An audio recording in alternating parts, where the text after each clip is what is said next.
Next is the after pramana. Well,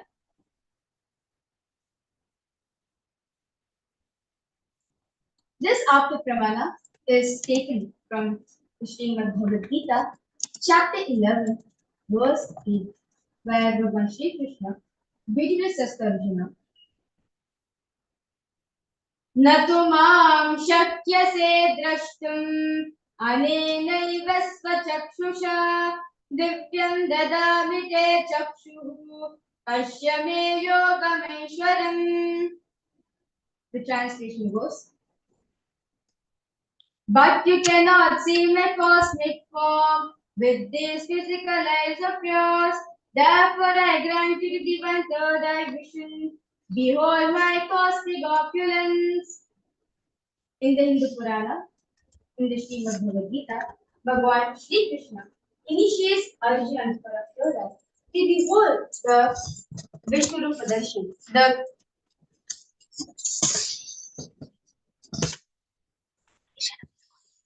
vision of his own cosmic form. The 11th chapter of the Srimad Bhagavad Gita, which contains a detailed description of Bhagavan Shri Krishna's cosmic form, is completely narrated by Arjuna as he sees Shri Krishna through his third eye.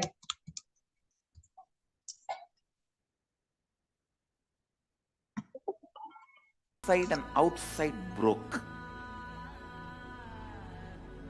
The first experience is that I was able to see everything around me, above me, the whole 360 degree, 10 direction, below me, everything.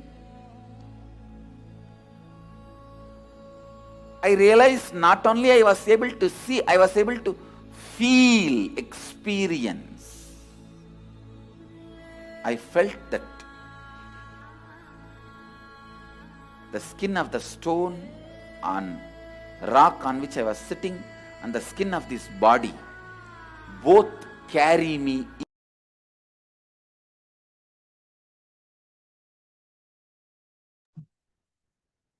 inside and outside broke. The first experience is that I was able to see everything around me, above me, the whole 360 degree, 10 direction, below me, everything. I realized not only I was able to see, I was able to feel, experience. I felt that the skin of the stone on rock on which I was sitting and the skin of this body both carry me equally. In both I exist equally. The setting sun, rising moon,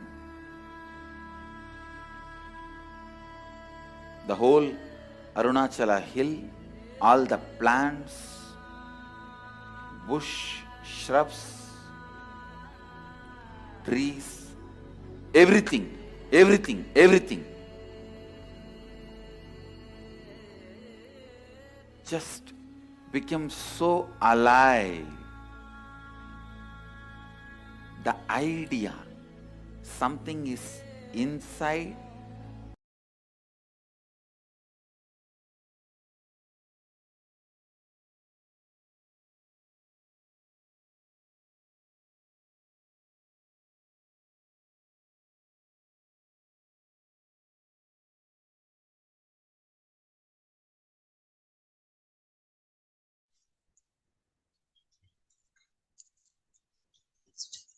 And the next is the Pratyaksha Pramana, the scientific experimentation done on this science.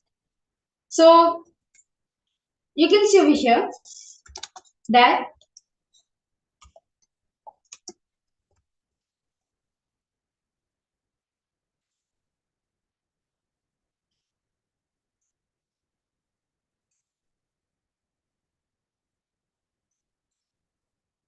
A study was done on the Supreme Pontiff of Hinduism.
Scientific experimentation done on the cells. So you can see over here that study measured and compared the metabolic cell activity of the brain in in conscious and meditative states when the third eye is open using the positron emission tomography, the PET. So when doing daily activity, high activity is measured in the brain where the third eye is located.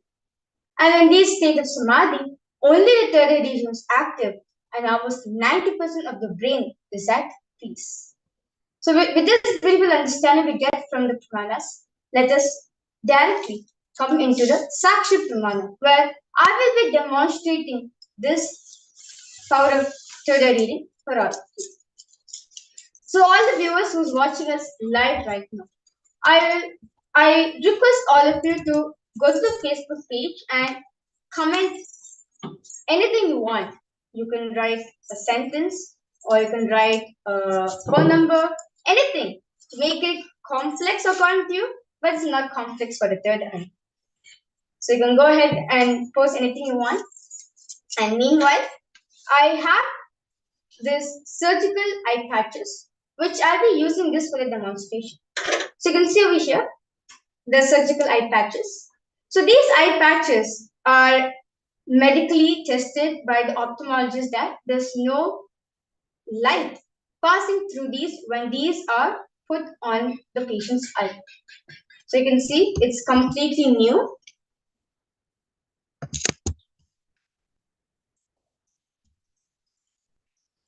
And yes, during this whole demonstration, Masoni will be assisting me to show that this demonstration is done completely with full authenticity. So now, Masoni, I request you to put the eye patches on.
Um, so any type of adjustments I want to be made, I'll be asking Masoni to do on behalf of me, so that just to give the full authenticity and experience for all of you to experience it.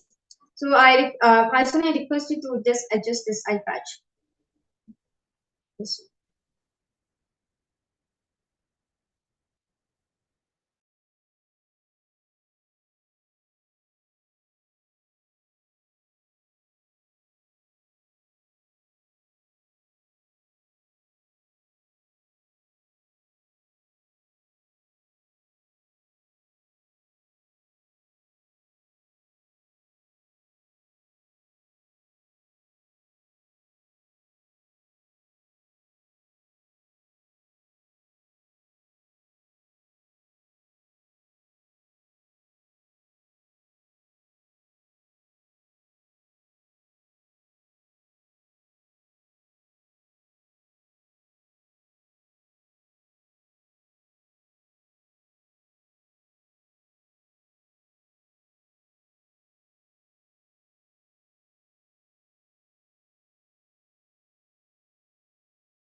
us are seeing the Balasans beautifully explained to us about the science of third eye and how this possibility that lays within each of us exactly functions.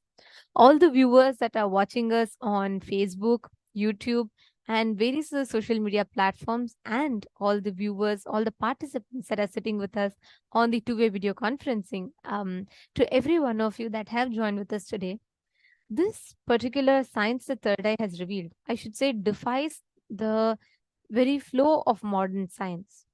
Because one thing in particular, we all saw about how Ma Virja was applying the eye patches.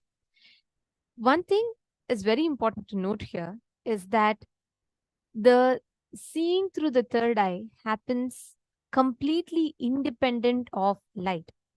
Typically, for us to be able to see anything, right?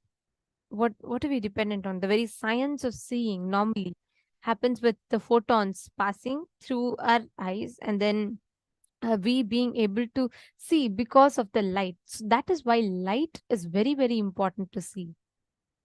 But for the third eye, the very first fundamental thing that happens is we are completely covering the light particles from entering the eye when we close the eye. And that is why these kids are not just putting a mask, they are putting a surgical eye patch, which will completely arrest the movement of the eyeballs and at the same time block any kind of light passing through. So that is a specialty. And now we all can see how these kids are going to be able to see through the third eye, completely blocking out all the light and only using their third eye with the eye patch to see.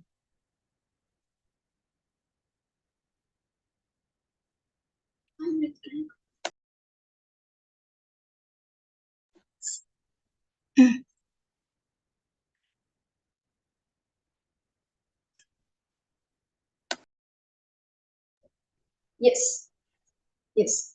So yes, so now I will also verify to all of you that I have no sort of speakers or um, earphones around me to like basically to get any sound from the computer and anything smart Sony. I request you to check my ears if there's anything like that.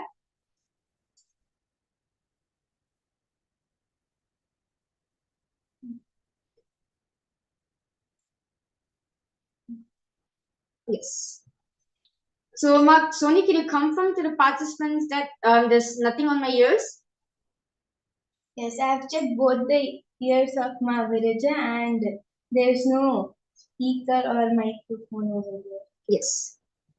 So now I request all the participants to go ahead and post anything you want in the Facebook comments. Like you can post uh, phone numbers, sentence, anything, and I'll be able to read it through the third eye.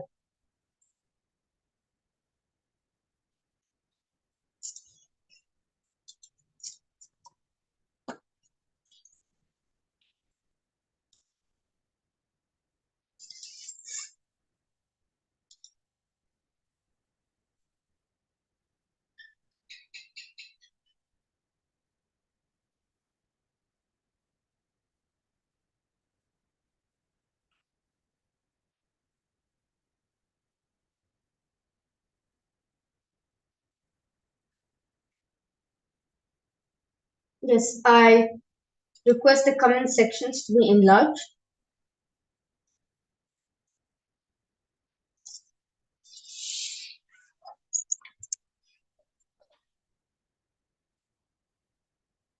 Yes. So the top, so the first comment which I'm able to see is Ma Devi Karani Airapatam. She has posted best program in the universe. And Ma Hiranmayi Vangala is posted for a namaste emoji and for smiley emojis.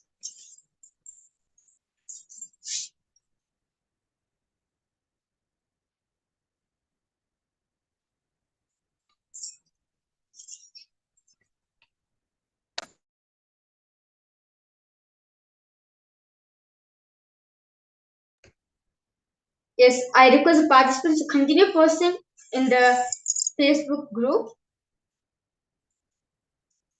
and I'll be reading it through my third eye.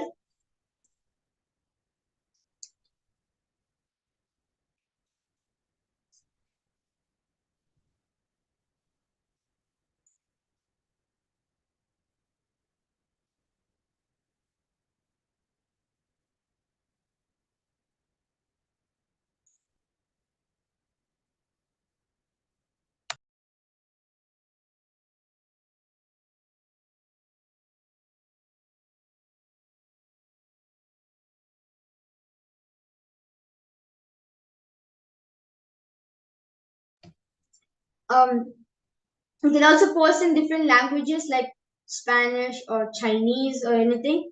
And I have a note. I have a A4 sheets and a marker so that I can write down whatever you've posted in the chat.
Yes. Ma Shanti Bhas has posted deep gratitude Amayapane, Arunachala, Kailasa Nithyananda Paramashivam, and a lovely emoji and Namaste emoji. And N. Sriram has posted Om Namah Shivaya. And I request the comment section to be scrolled down. Yes.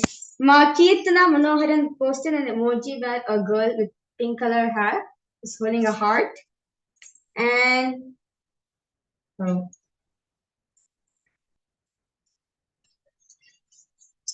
and someone has posted saying nice.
Yes, Shiva Talam was posted. My love to Guruji for giving knowledge. And Mohini Dev has posted Kal Kal Bhairava.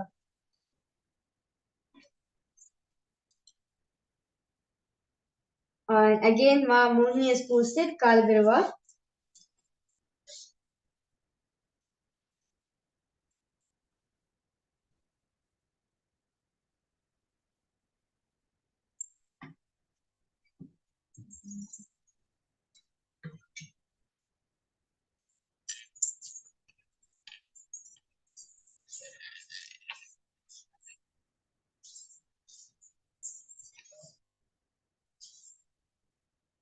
Yes, and Sri Ram has posted Har Har Mahadev and Swamiji.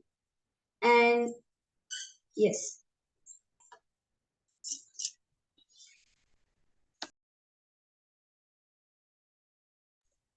And I request all of you to continue post in the chat.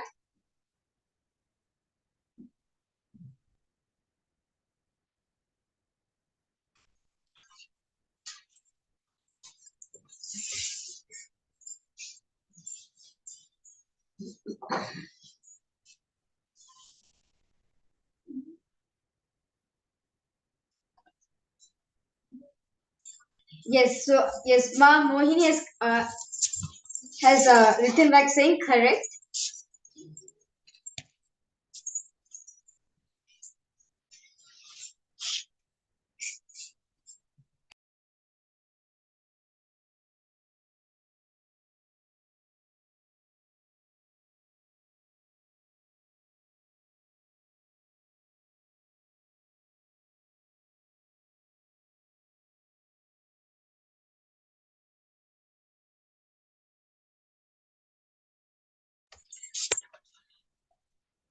Yes. So meanwhile, as the participants are taking some time to post the comments, I would like to share to all of you my experience after Swamiji initiating me into this power of prayer. Actually, um, I used to wear spectacles, and I will not be able to see things when there's too much of brightness from my eyes, and also I was not able to read small um, fonts, like for example the font size in the books and everything without the help of spectacle. And after Swamiji initiating me into this power, life has just become magical. Even in the darkness, when there's no light, I'll be able to see things just through my third eye. And like for example, if you ask me to walk in a dark room without like if you put the obstacle course for me in the dark room, just through third eye, I'll be able to pass it. And after Swamiji initiated me into this power, my eyes started healing, and now I'm able to see things properly with my two physical eyes, which I have. Yes. Yes. So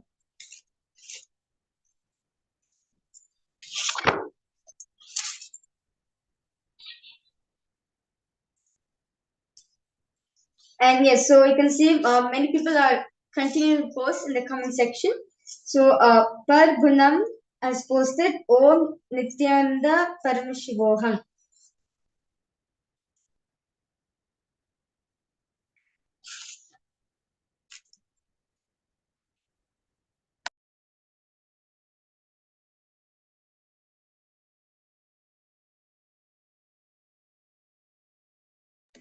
Yes. So along with me over here, I have a book. Yes. So now I'll be reading few pages from the book, and Ma Soni um,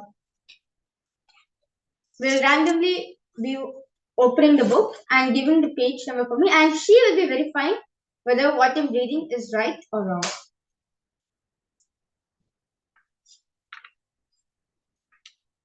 Yes. So which page do you want me to read, Ma Soni? Okay, this page.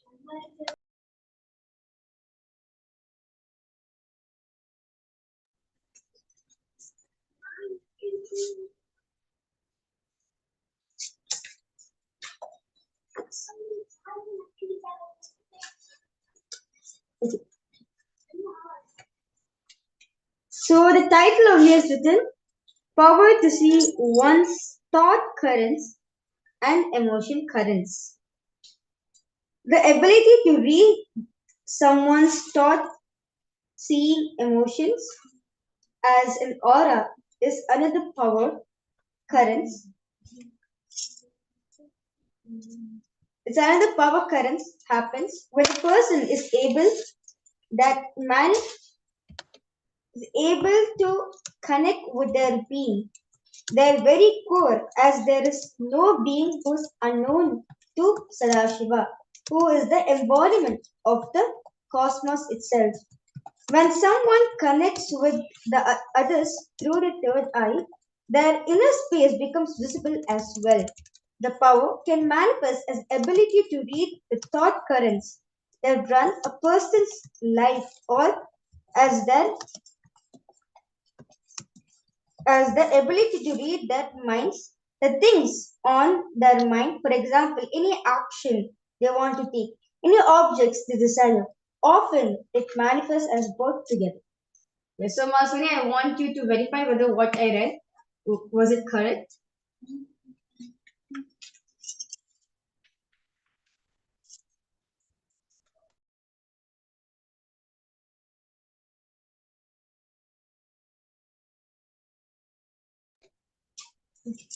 And also, I want Masoni to show the paragraph in the camera. And along with them, able to see a picture of Swamiji where Swamiji is holding both his hands on top of his head and his eyes closed.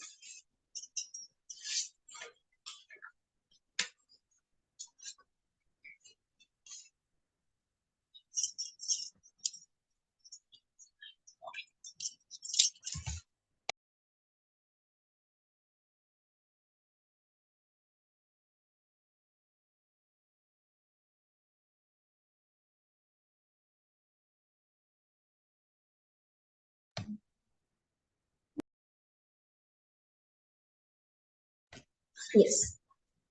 Thank you, Sonima.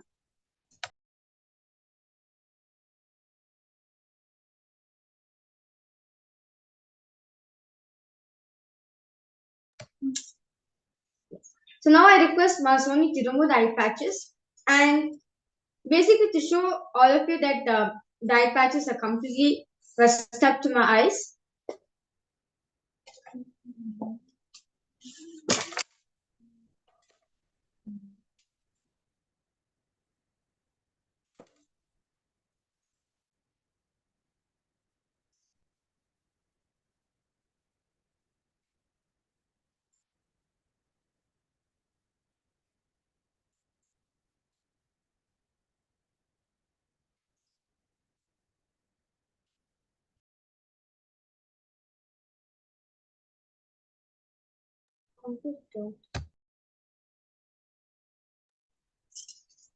Yes. This whole demonstration was to show all of you that these possibilities are there, each and every one of us. This is not for it, it's not for me to show that only I have these powers or a few selected beings have these powers in this planet. No. It is to show all of you that each and every one of you has these powers within themselves. You just need an avatar, an incarnation to awaken these powers within yourself, these higher possibilities which is there within yourself. As Swamiji says very beautifully, a person who has a head has a third eye. So these powers are just sitting inside you, locked, which can unlock just by one initiation of an avatar. So with this, I like to thank everyone for witnessing this beautiful demonstration. And with this, I would like to conclude this segment of power manifestation. And let's get ready to move ahead to the next segment after a short break.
Nityanandam. Um, all of you can share with us how this demo was. How did you all enjoy this power manifestation? Actually, this just reiterates to us of our own highest possibility. Imagine it's not just limited to you being able to see with your eyes closed. It starts with that, but end of the day, it builds that inner space in you extremely powerfully. We have a lot of viewers who are commenting. Richard Aya is on YouTube and he said, "Oh, this is the Siddhi that I have been training for, and I'm also making progress without to see without the eyes. Most of the time, I use my blindfold and try to see my hands." Okay, and please understand, Richard, just one difference. This is possible as a practice. We all would have heard about something similar to this called the midbrain training, where people train to awaken one part of the brain. The cerebral parts of our brain has the ability to manifest these extrasensory or extrasensory perception. Yes, it is possible. But that is a siddhi, more like you training yourself, like you share. You are training yourself to be able to see. But that is very, very temporary. It never gives you the complete ability or to be able to manifest this power. Shakti, whereas, is Swamiji initiating us and awakening your innate ability to manifest. And that is from enlightenment. Siddhis many times can drain us, can tire us, can have side effects, but Shaktis are purely from the space of oneness. You're understanding? So that has a huge difference. Right now, you are manifesting with your ability. Now, imagine the same thing what happens when you are manifesting with Swamiji's ability in you, when Swamiji infuses his own ability to manifest powers into you. That's how this works. So that's the power that we're all manifesting. So hope you understood, Richard Aya. So every one of you that are sitting here with us, you're all here attending from various different parts of the globe in this program. The one thing that every one of us need to understand is what exactly is Paramashivoham? What exactly can we expect? What can we look forward to in Paramashivoham? What is that experience that we are going to garner? Is going to be about that. We are going to be learning that in this very first session. And see the program that we all are experiencing right now. This program is open for everyone. It's like you can be from any country, you can be of any religion, nothing matters, because Swamiji says not just all human beings are equal, but all beings are equal in Kailasa, because every single being is infused with consciousness. Swamiji has opened this to all of us, and we are all going to be learning and experiencing some of the many, many, many profound truths, profound revelations. I have one request to all the viewers that are watching us. Please make sure you're able to be tuned into the sessions as much as possible. As much as possible, please do not miss out on any part of the sessions, because the intensity with which you are sitting, the intensity with which you are practicing, the intensity with which you're listening, all of these directly influence and impact the experience you would be having. Today, especially when we are going to be experiencing some of the most powerful initiations, like today we are going to learn the science of manifesting the reality that you want to manifest. Whatever you want, anything that you want in your life, you would get the key, the master key to manifest that. And that is what all of us are going to be actually entering into right now. I just wanted to request every single one of you here, please make sure you're tuned in throughout the day. And whatever questions you are having, feel free to ask. You can comment on the Facebook Live, YouTube Live, especially all the viewers that are watching us through the Facebook Live of Kailasa's SPH Nithyananda Paramashivam Facebook page or Kailasa's SPH Nithyananda Paramashivam YouTube channel.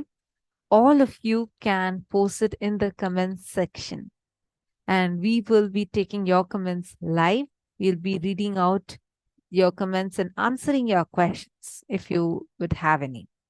And same way, all the participants that are sitting with us on the two-way video conferencing, actually, you all have an added bonus because today during the darshan, you're also going to be able to experience the darshan where you're also being seen by the avatar. It's called as Nayana Deeksha. More on this topic in the later part of the day. And now let's enter into our very first segment, the session where we are going to be learning about what exactly is this Paramashivoham program. And the Paramashivam program, what are we going to actually be learning in this? Let's listen to the revelation now from Swamiji. Listen. Simple, straight introduction. I am Paramashiva. Paramashiva himself is manifesting as Paramavatara in this body. He will do it. He will do the Paramadvaita, ultimate superconscious mutation for all of you,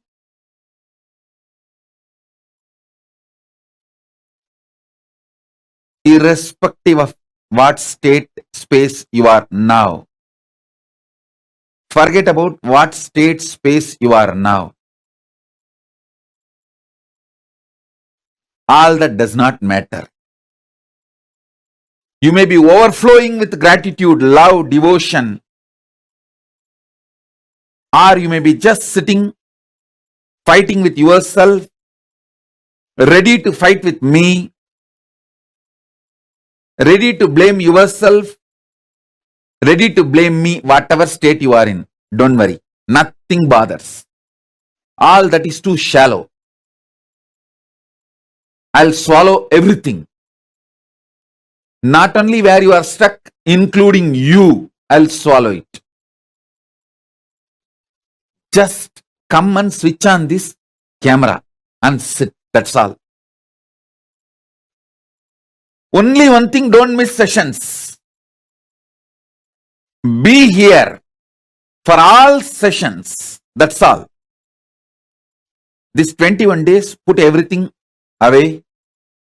Be here for all sessions.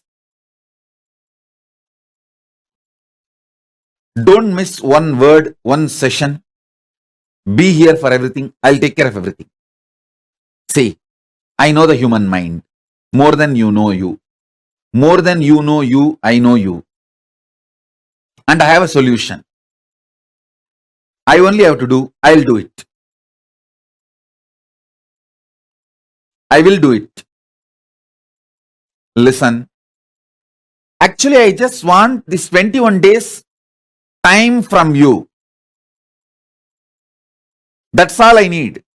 And I am interested in manifesting in you. Listen carefully.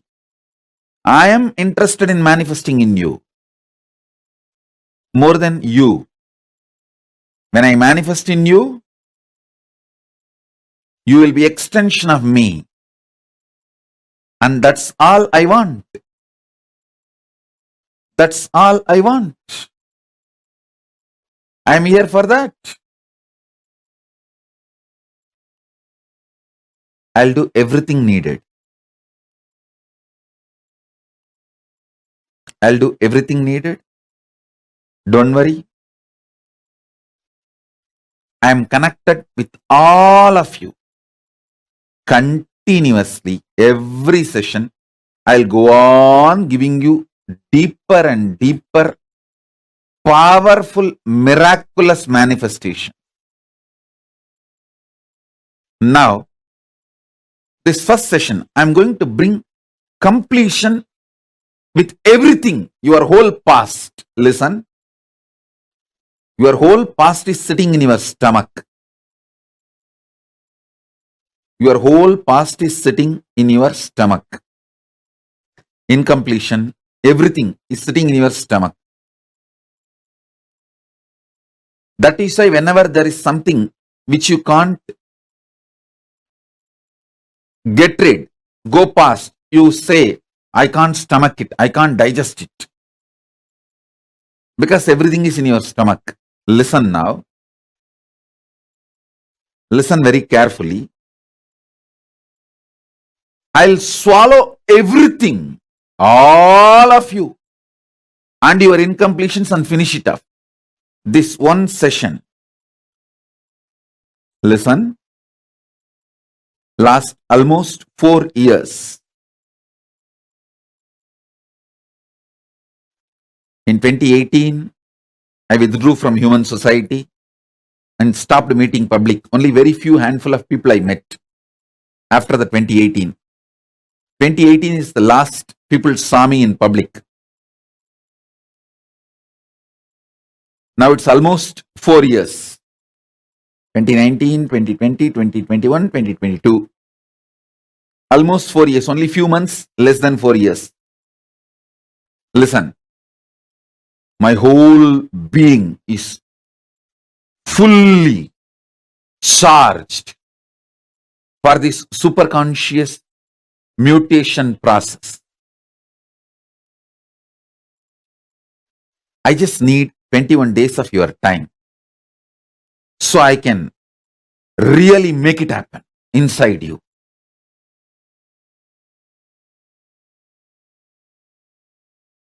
Paramashiva's superconscious mutation manifestations. When he superconsciously mutated, his manifestations, 64 manifestations documented in Veda Agamas, which he himself describes.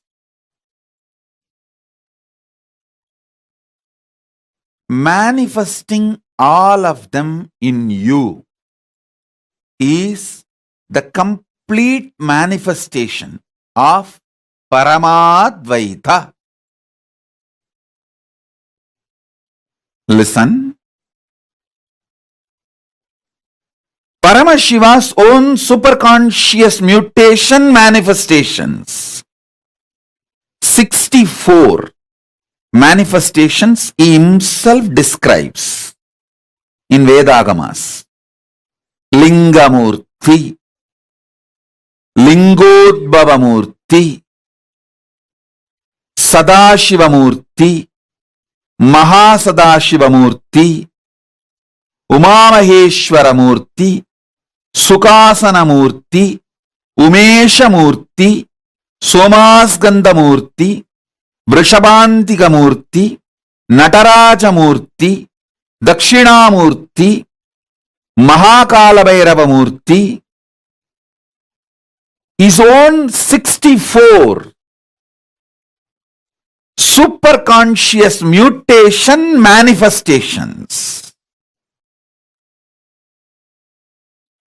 initiating all of you into this, making all of you manifest this 64 is the message from Paramashiva directly from Mahakailasa. Listen, all these are 64 forms of Paramashiva.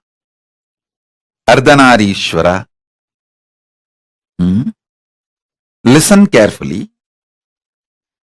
First time ever I am initiating people into this.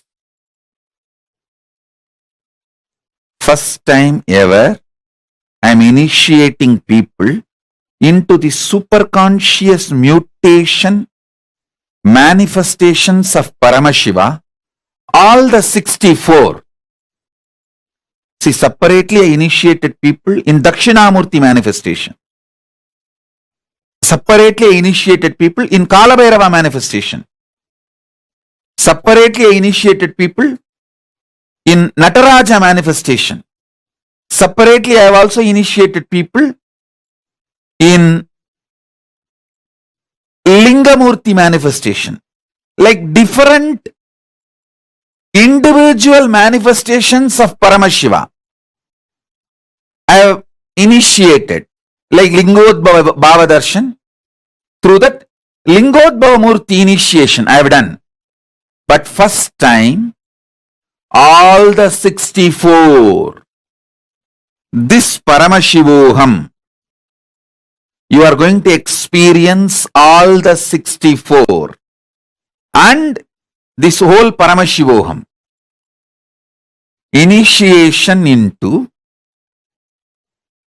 superconscious mutation manifestations of Paramashiva. All the 64 manifestations. Like Gajasamhara Murti is one manifestation. Tripurantaka Murti, Sandhya Nritta Murti, Gangadhara Murti, Jwarabhagna Murti. Each of these manifestations, Kshetrabala Murti, Kalantaka Murti, Bhikshadana Murti, Pasubhada Murti, Varaha Samhara Murti, Brahma Sirascheta Murti, Gauri Leela Samanvita Murti, Ekabada Murti, Jvalantara Vada Murti, Agorastra Murti, Vatuga Murti, Lagulishwara Murti, Guru Murti, Tripada Trimurti, Gajantiga Murti, Kirata Murti, Veerabhadra Murti, Abattuttarana Murti, Kamadahana Murti, Matsya Samhara Murti, Rakta Bhiksha Pradana Murti. All these are various superconscious mutation manifestations of Paramashiva.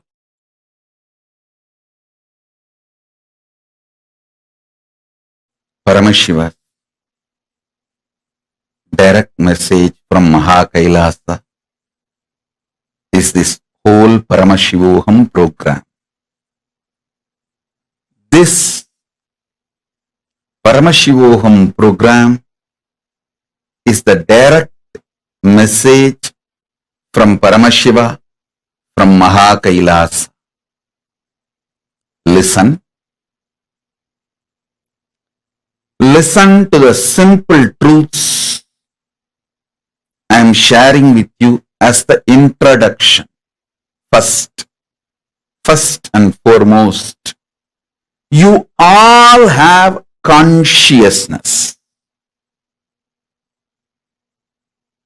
Everyone who is able to hear what I am saying, who is able to see me in the screen, carefully listen intensely. If you are able to hear me and see me now, be very clear, you have consciousness. Consciousness is required fundamentally for you to feel your existence. Now,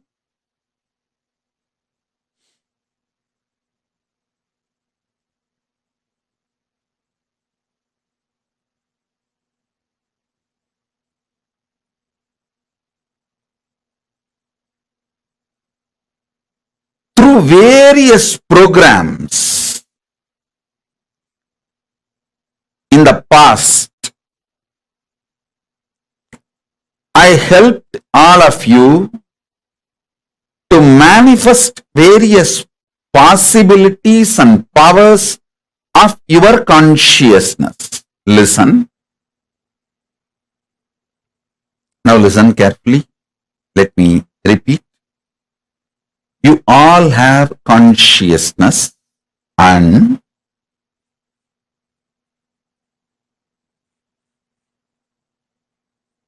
the consciousness has various possibilities and powers. Through multiple programs,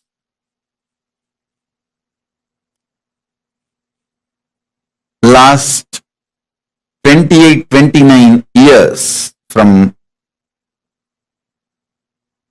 the age I started, from the time I started my public life,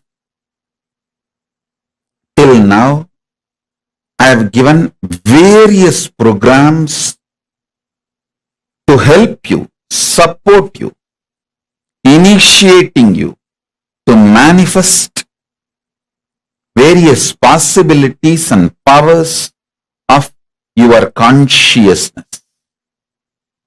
Now, in this program, I am bringing a new upgraded beginning, something extraordinary, grand. Listen. Something extraordinary, grand, absolutely new. I'll tell you what it is. Your consciousness can act like an airport. Your consciousness can act like airport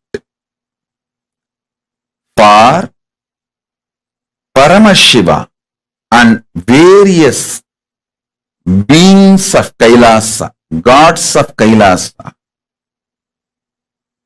divine beings of Kailasa, to land on your consciousness. Your consciousness can be like an airport for those powers to land on your consciousness. Understand that. So, not only you can manifest all your possibilities, you can manifest Paramashiva's possibilities, Paramashiva's power. Understand, this whole program, is an upgraded new beginning. It's not going to be stopping with you manifesting the powers and possibilities of your consciousness. It is going to be letting Paramashiva land in you and manifest the powers and possibilities of Paramashiva himself. Listen.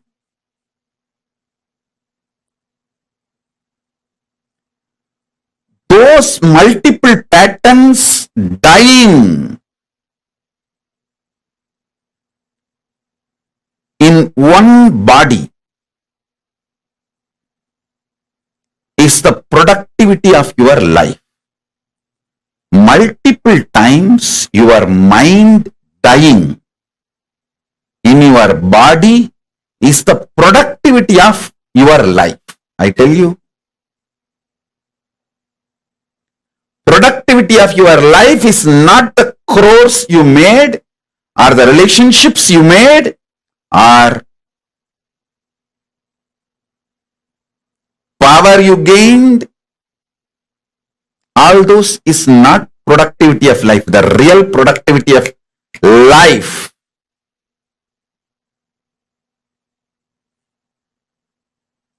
is multiple time your mind dying in one body, in your body. Wasting of life means same mind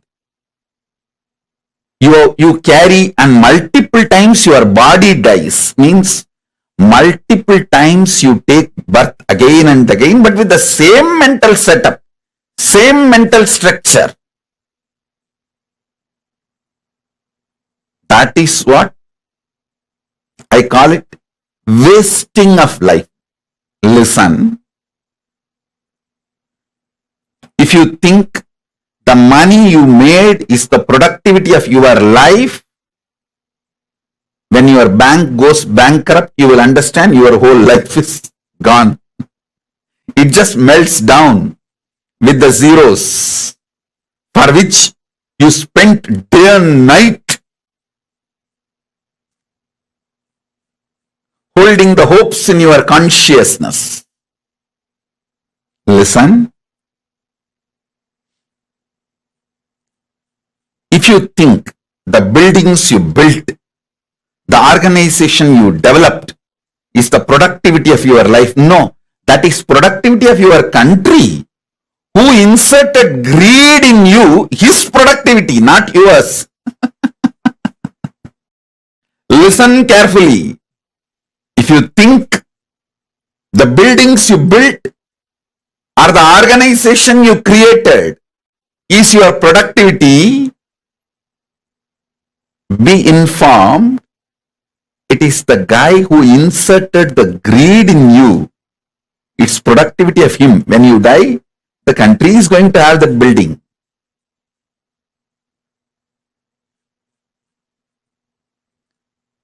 Listen to this very carefully and very seriously, very sincerely.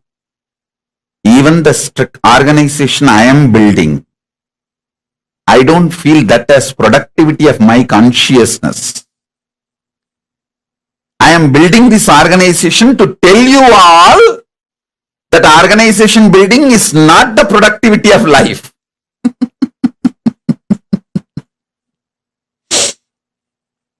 To give you the truth, I am building this. Truth is this. Productivity of life is the number of times your mind died in the same body. If you can kill multiple times your mind in the same body, your life is productive. Your life is productive.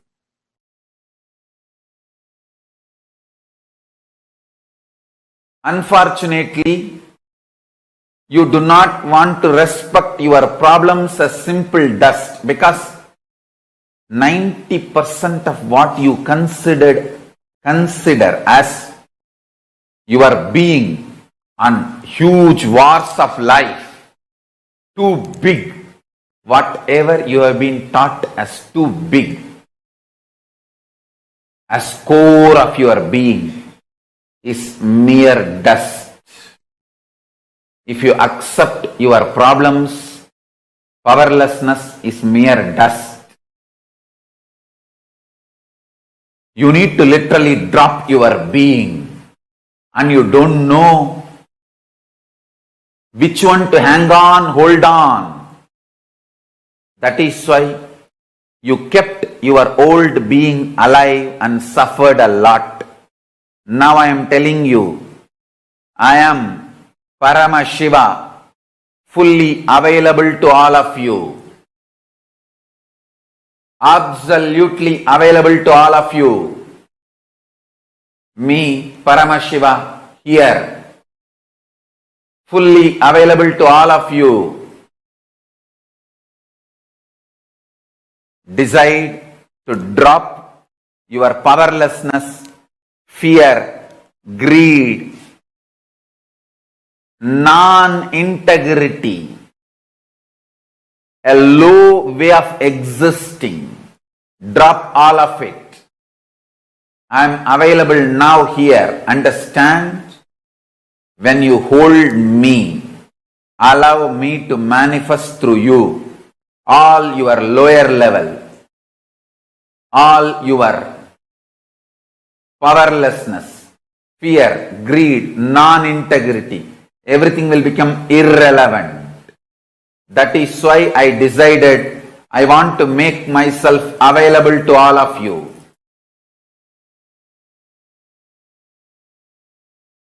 That is why I broke all the social structures, ideas, concepts, including money. I made everything irrelevant and making myself available to all of you wherever you are in your very bedroom. I am sitting with each one of you now personally in your room.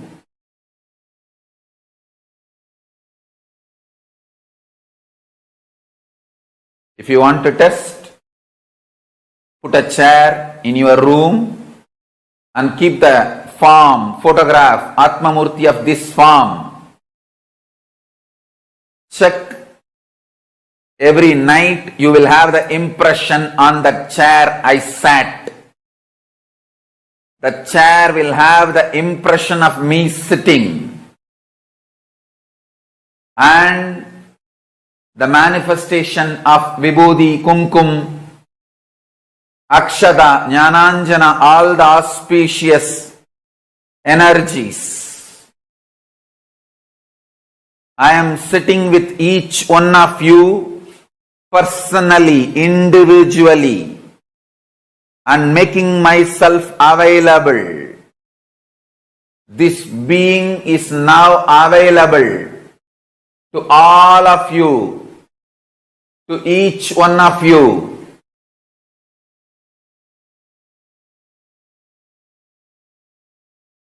I am making myself available to each one of you.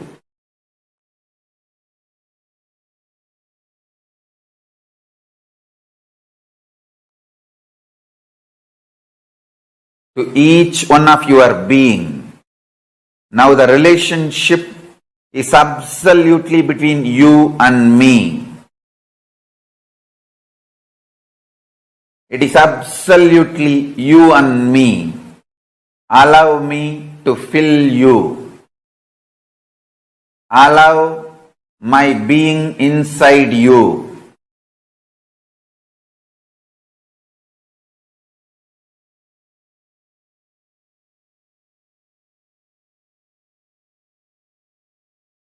When you start tasting my being, all your past fears, greeds, powerlessness, everything will just become irrelevant.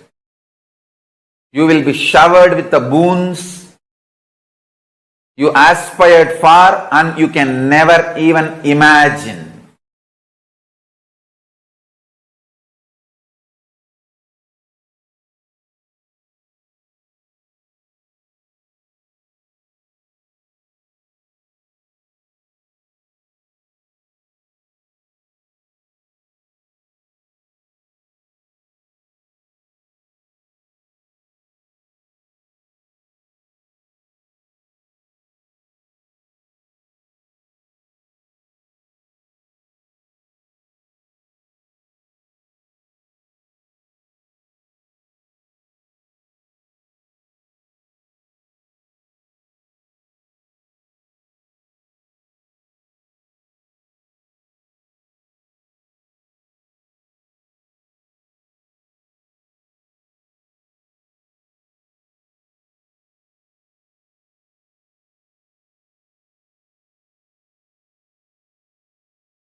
Violent weekend across the country. There were several mass shootings, including 2 here in California. Rate rises, inflation, the war in Ukraine and the end of COVID have created a unique set of financial challenges. A recent HHS government health survey found that nearly half of young adults 18 to 25 had experienced either substance use or mental health disorder during the height of the pandemic.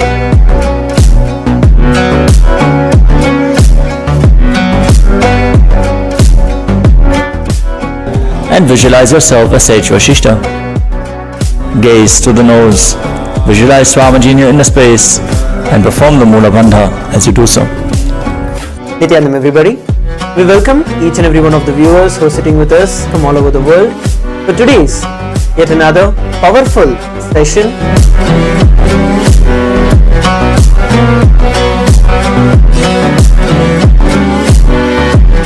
Followed by the very special darshan of the Supreme Pontiff of Hinduism.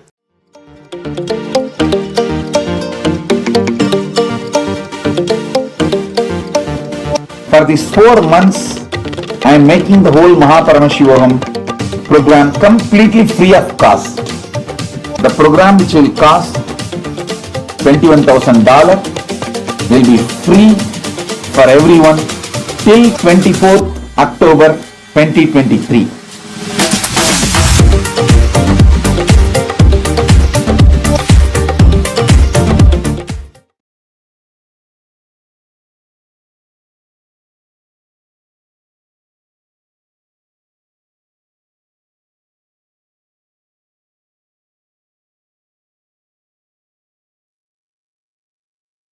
The Paramashivoham is gifting this exact science that Swamiji explained to all of us through this 21 days. In fact, through this whole Chaturmasya period. Every one of you that are watching us live right now, please understand, whether you are sitting somewhere in Australia, whether you're sitting somewhere in the US, whether you're sitting in any part of the world, does not matter.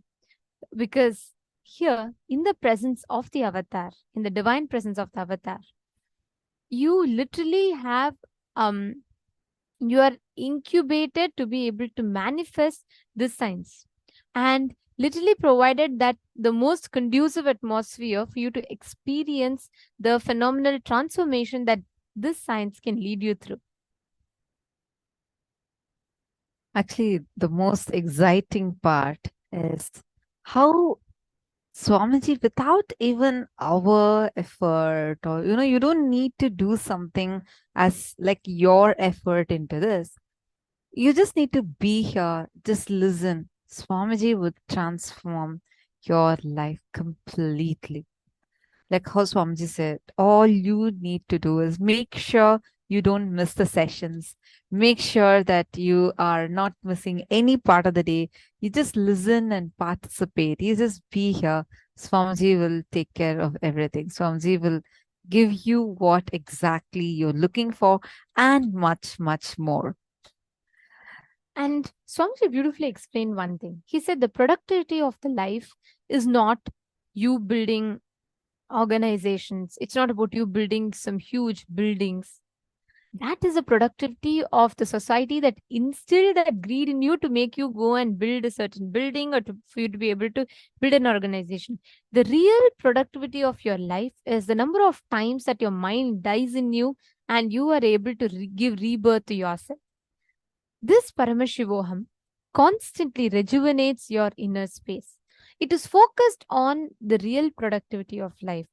It's not about you, how many times you are building, like how many buildings you're building in your life. No, it's not about how much money you're making in your life. It's not about how many relationships you have in life, successful relationships you have in life.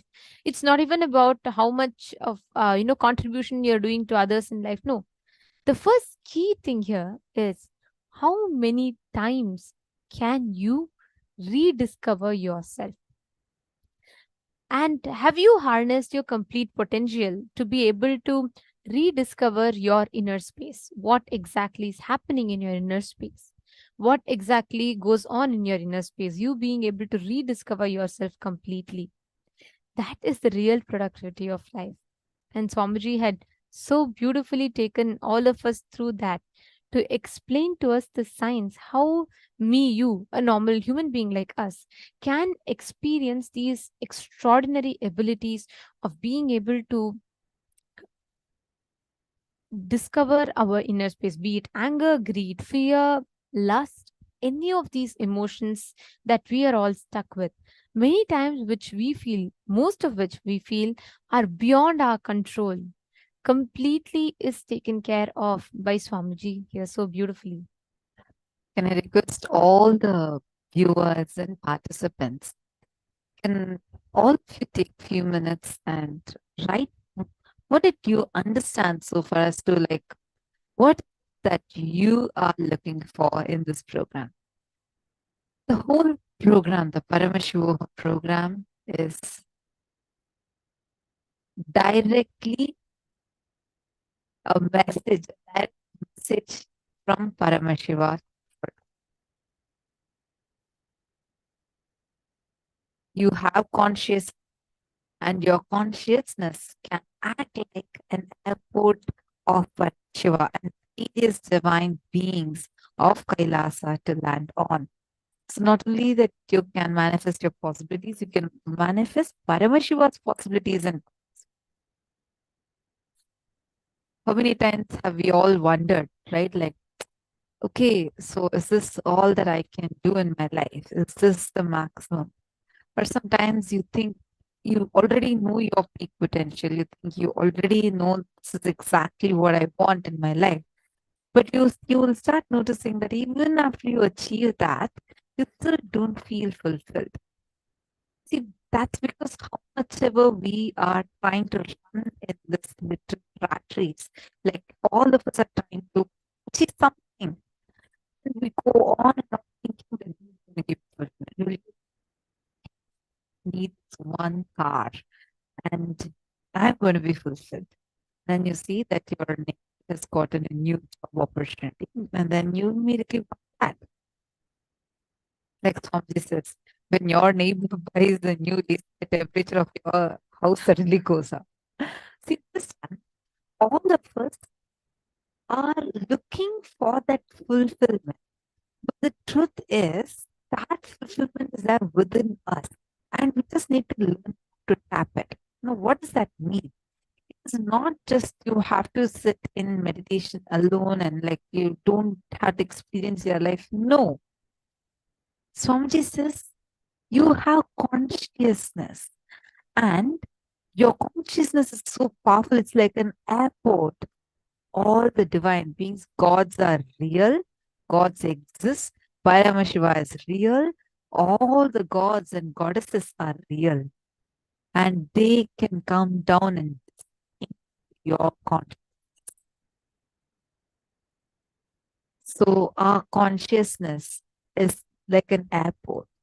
And that powerful experience is what one of the experiences you're going to be experiencing in this program. One of the most important aspects, in addition to this, is how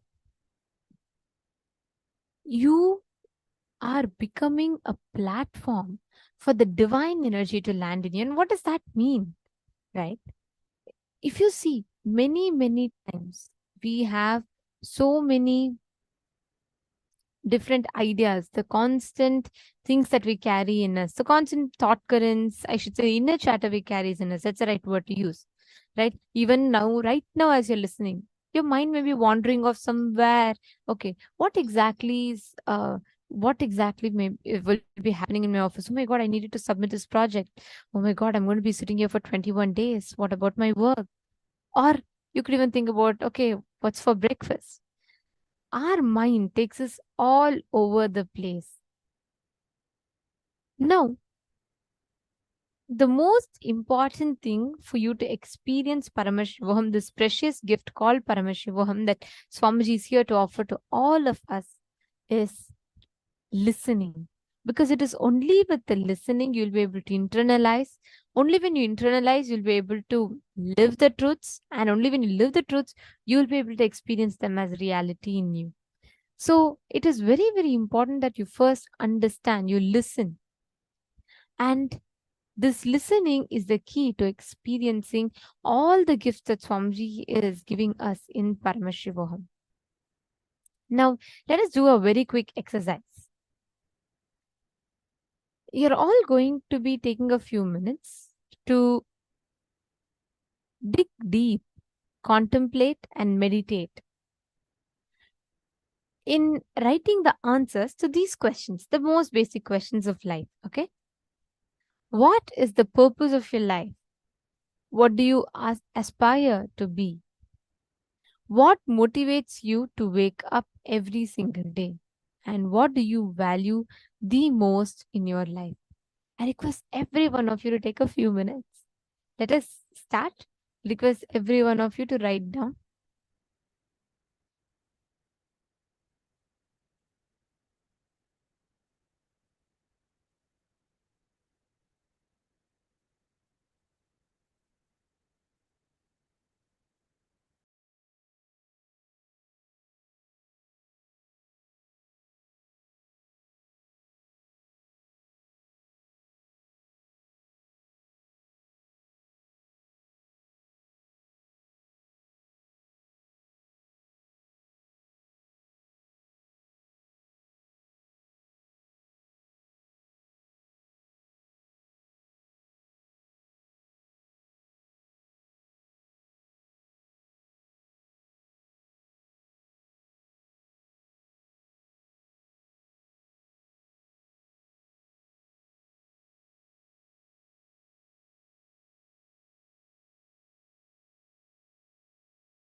Now, in the second part of this exercise, take a few minutes and write down, when do you think that the seeking was awakened in you? Have you had any spiritual experiences before? And how did you come to know about the program? And how did you come to know about Swamiji? And what made you feel like you want to attend this program? I request every one of you to take a few minutes and share this with us. You all can also post it in the comments, and I request all the participants, you all can post it to us in the chat.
In the next step, we request all of you to pen down.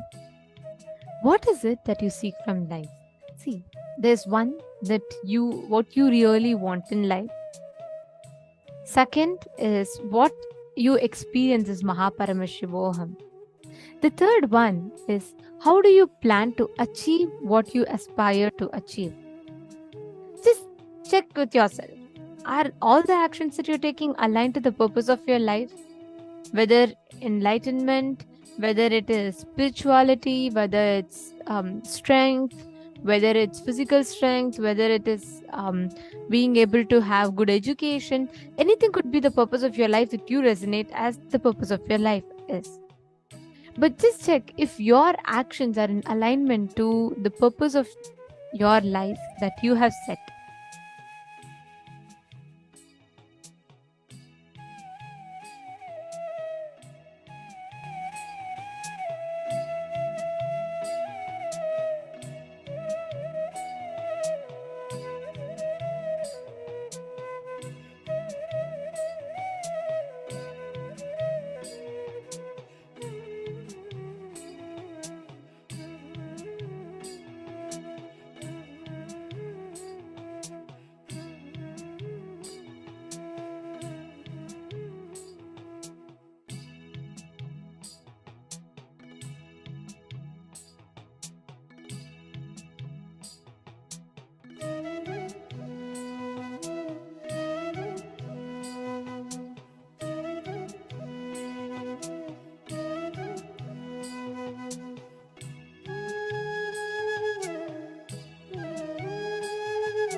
You have written down, I hope, right? Now, with what each of you have written down, it is very important that we understand how do we get here? How do you experience that? You could have had enlightenment as the purpose of your life. You can have blissful relationships as the purpose of your life, or just having good money as a purpose of your life, whatever you might have written down as a purpose of your life. Paramashivoham program gives you the science of as to how you can achieve the purpose of your life, whether it is about health, whether it is about wealth, whether it is about relationships. Each of these different aspects of life, how can you achieve it? What are the steps that you can take to achieve these? Addressing all of this is Paramashivoham level 3. Now, there are some tips that we have for you to experience the best of Paramashivam. The next 21 days is going to be a phenomenal journey in itself for every one of you. So how can you experience this? What do you need to do to experience this? The first and the foremost step for this is be involved for this next 21 days. Completely involve yourself, be present in every session and be involved as much as possible, involved into these sacred revelations that Swamiji is revealing, and ask your questions. Feel free to ask any questions that you have. Ask your doubts, understand what Swamiji is revealing deeply. Do the exercises intensely. You will actually see how just by you sincerely attending the program, you don't have to do something else apart from this. No other sadhanas needed. Just attending this program, you will see what phenomenal transformation will start happening in your being. In Hinduism, there are 4 steps of learning anything. Okay. So one is Shravana. Shravana is where you listen to something. Like, for example, you're learning the science of completion. You're listening to it and you're learning it. That is Shravana. The first 25%. The next 25% is Manana. Means you internalize what you listen to. You internalize the thoughts, you internalize the experiences. And the next 25% is you discussing, you analyzing, understanding the subject and enriching about that. asking questions, questioning your answers, answering your questions, both. And the last 25% is nididhyasana, living these extraordinary truths and practically applying them in your life to see what is the outcome of these extraordinary truths and how do you apply it and what do you need to change for you to gain the maximum benefit of these truths. And in this Paramashivoham, you are going to be learning like so many different truths through the day. The only thing you need to do is make sure you cover these 4 steps for learning. Shravana, you listening, the 25%. The second 25% is Manana. The third 25% is Khandana Mandana or Vakyartha Siddhas, Vada Prativada. You discussing on this, you answering your questions, questioning your answers on this. And the last is by living it, practically applying these truths. I see many actually posting. I see many participants posting it in the chat. Ma Anita is saying, I came to know about this program through Swamiji's disciple. I've been listening to Swamiji's video and talk for the last 2 years, looking for the inner awakening, following spiritual practice for the last 10 years. That's wonderful, Ma Anita. Welcome. Lovely to have you here. And you can also share with us which part, which country are you from? And definitely, I'm very sure you would see, just be here in the program as much as possible involved. Like you can ask your questions and like, if even the understandings you have, you can share with understandings. You will see the transformation that starts happening in your being, the alchemy that starts happening in your very being. So lovely to have you here. And see, many of you have posted, Bhavna Paramar had posted that she just wants oneness with Swamiji and moksha and has known Swamiji since 8 years. Through my sister, I found Swamiji and completed all my karmas. Wonderful, Ma Bhavana. Thank you so much for sharing that. And you would actually see, I have been seeing you when in previous program also had attended very sincerely. Just continue the same sincerity. You will see how in various dimensions of your life, you will see this Paramashivatva being infused. Paramashivatva means the highest space, the highest state that all of us can experience, the ultimate state, the ultimate space, the ultimate consciousness being awakened in us, where literally we have access to our ultimate potential. And you would see how that powerfulness and the divinity is getting infused in various aspects of your life. And you'll see all your desires and the boons that you're requesting for is going to manifest as a reality.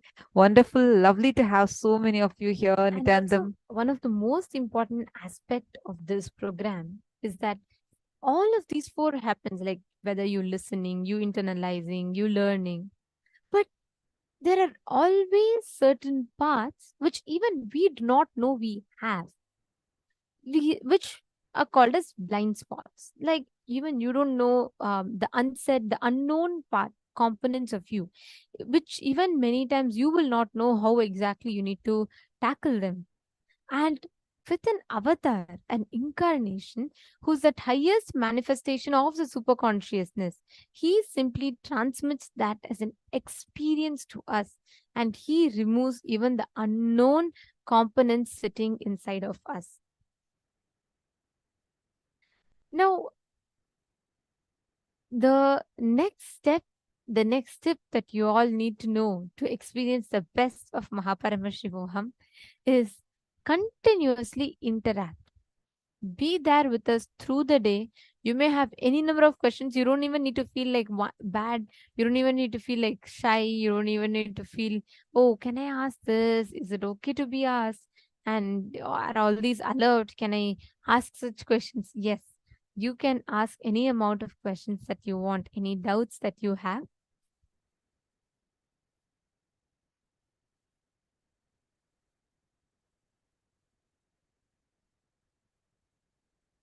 tip we have for all of you is invoking the presence of Swamiji where each of you are sitting through the most powerful, the physical presence you can invoke through the Atma Murti.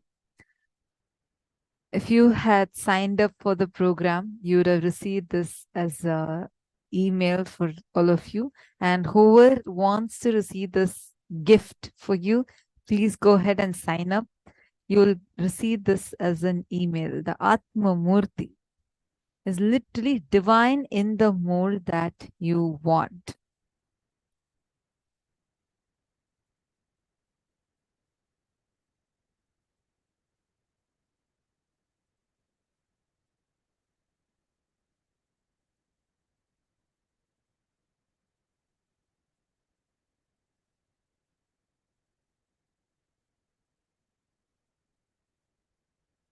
Next is the Nithyananda Sabha.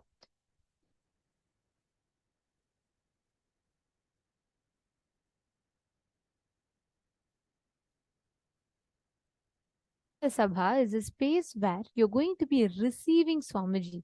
See, where you are sitting in the program, understand, like I said, with an avatar, it is even the unknown components of you, which even you do not know for yourself, gets fulfilled, gets attended to, gets healed. And an avatar is continuously working to that. And here, through the Atma Murti, you will be gaining this exact experience.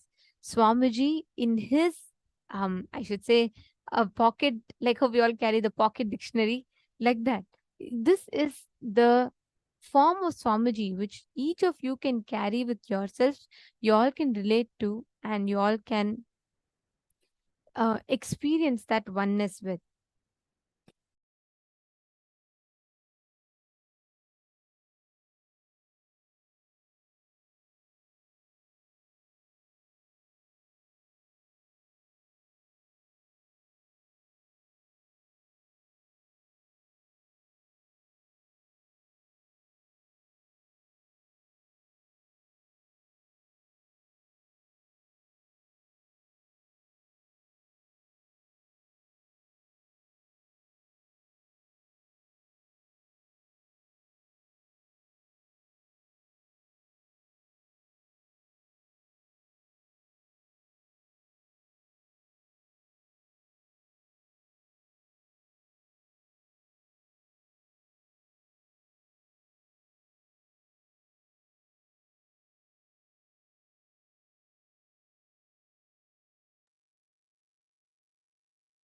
Ji had given a boon.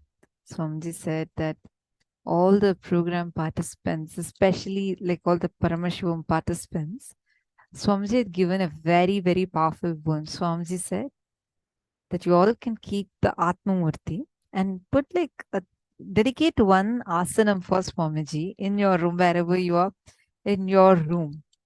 And you can just keep that, like make sure you cover it with a cloth.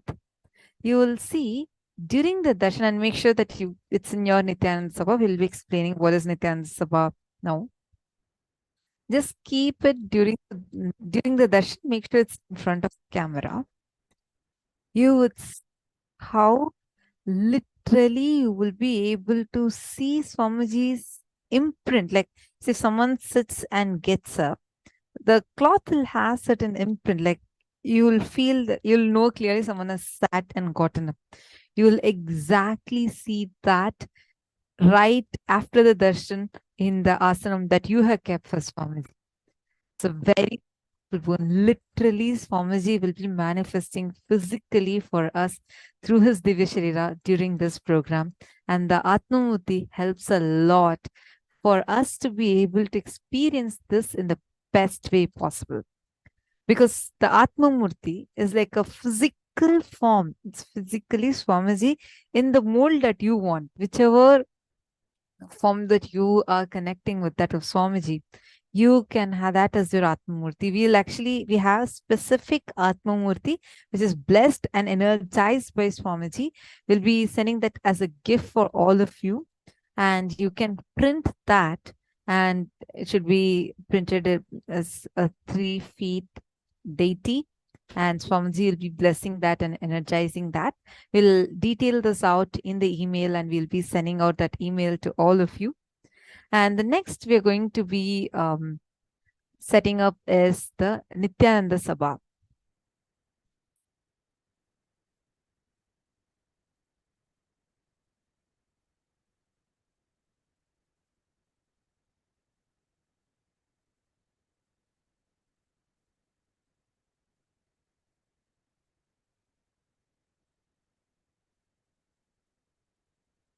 Nithyananda Sabha is the name of the hall where Swamiji conducts the program for all of Swamiji's disciples and devotees.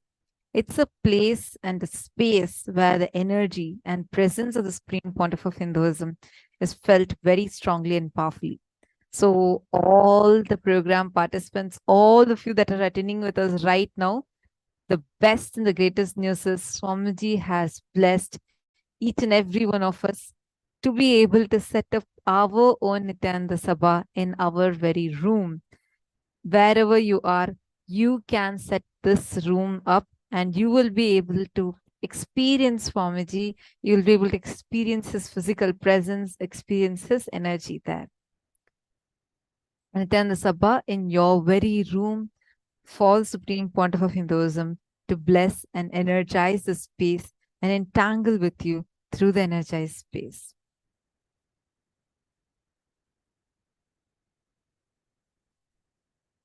The sacred Guru Gita guides. Guru Devo Gurur Dharmo Gurau Nishta Param Tapaha Guru Parataram Nasti Trivaram Katayanite. Guru is God, Guru is Dharma. The greatest penance, tapas, is Nishta. Unshakable, one-pointed integrity to the Guru. There is nothing superior to Guru or beyond the Guru. I repeat this 3 times. This is what Paramashiva himself reveals in the Guru Gita. In the Supreme Pontiff of Hinduism's words, treat the room that you're sitting as Nithyananda Sabha. I'm sitting with you in that room personally from morning till night, throughout the time. Just be available in Nithyananda Sabha. I'm making the room in which you're sitting now and attending the program as my energy field now. In each one of your room, I am sitting and declaring that room as my energy field. Make yourself available. This whole program, precisely all the program time in that room. Be available and go through the instructions with intensity and Tyaga. All the great things will happen with Tyaga. All the ultimate things manifest with Tyaga. All of you can set this room up for yourselves now. Let's all take a few minutes and make sure that we set up this room. Understand? This room that you're going to be setting up, the Nithyananda Sabha, you will literally experience Swamiji physically in that room. This is one of the most recommended things for all of us to have the best experience in the program. Can I request all the participants, wherever you're sitting, have one dedicated space through which you're going to be attending the program. I actually see many participants who have already set up your Nithyananda Sabha so beautifully. Many of you are there with the Atmamurtis behind you, and some of you have even put your puja kit in front of the Atmamurti and decorated very, very beautifully. All the other participants, we highly recommend that all of you also do this process now. See, where you are sitting, you're going to be sitting and attending the program most of the time, especially receiving the darshan, initiation, the deeksha. That place Swamiji is blessed to be the Nithyananda Sabha. Literally, this is a sacred sthala. According to the Sanatana Hindu Dharma, this room that you are dedicating for this is literally a sacred sthala where the avatar is manifesting for us individually. What an auspicious blessing, right? our own. You don't even need to do some tapas, go somewhere, travel somewhere. Literally, Swamiji extended himself such that he will manifest for us right now, irrespective of where you're sitting and which corner of the world you're sitting in. Swamiji is manifesting right now. He will be landing and gracing with the darshan to all of us. So place a simhasan, even don't have a simhasan or svikasanam, even at least a chair you can dedicate it for Swamiji, decorate it beautifully, put a beautiful cloth and decorate it with some flowers and fragrance, and place the Atma Murti on the chair or on the asanam, like how it is shown in the picture.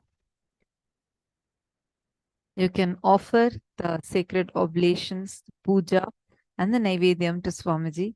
And Swamiji is literally sitting with you right now. Understand? We'll listen to Swamiji revealing this earlier in the session. Swamiji is blessing all of us with this powerful boon.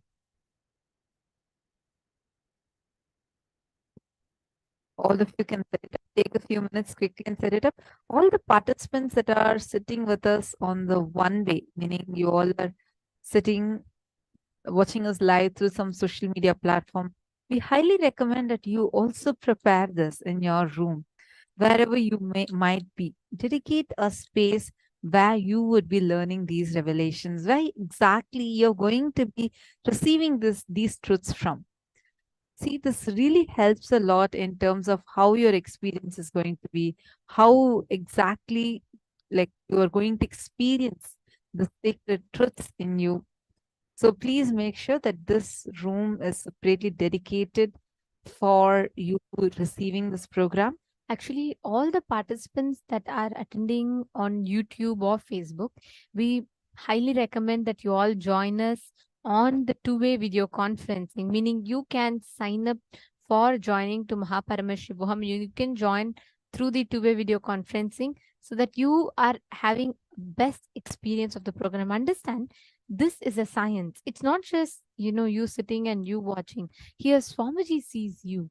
Swamiji initiates you by looking at you. Swamiji's eyes falls on you. So that itself is a very powerful experience in itself. So I request every one of you, Ma Lucy, Ma Chetana, Ma Zingjing, Ma Krista Menad, Ma Natali, every one of you, just have, when you sit with the Atmamurti and you will see the kind of a powerful effect that itself will give you.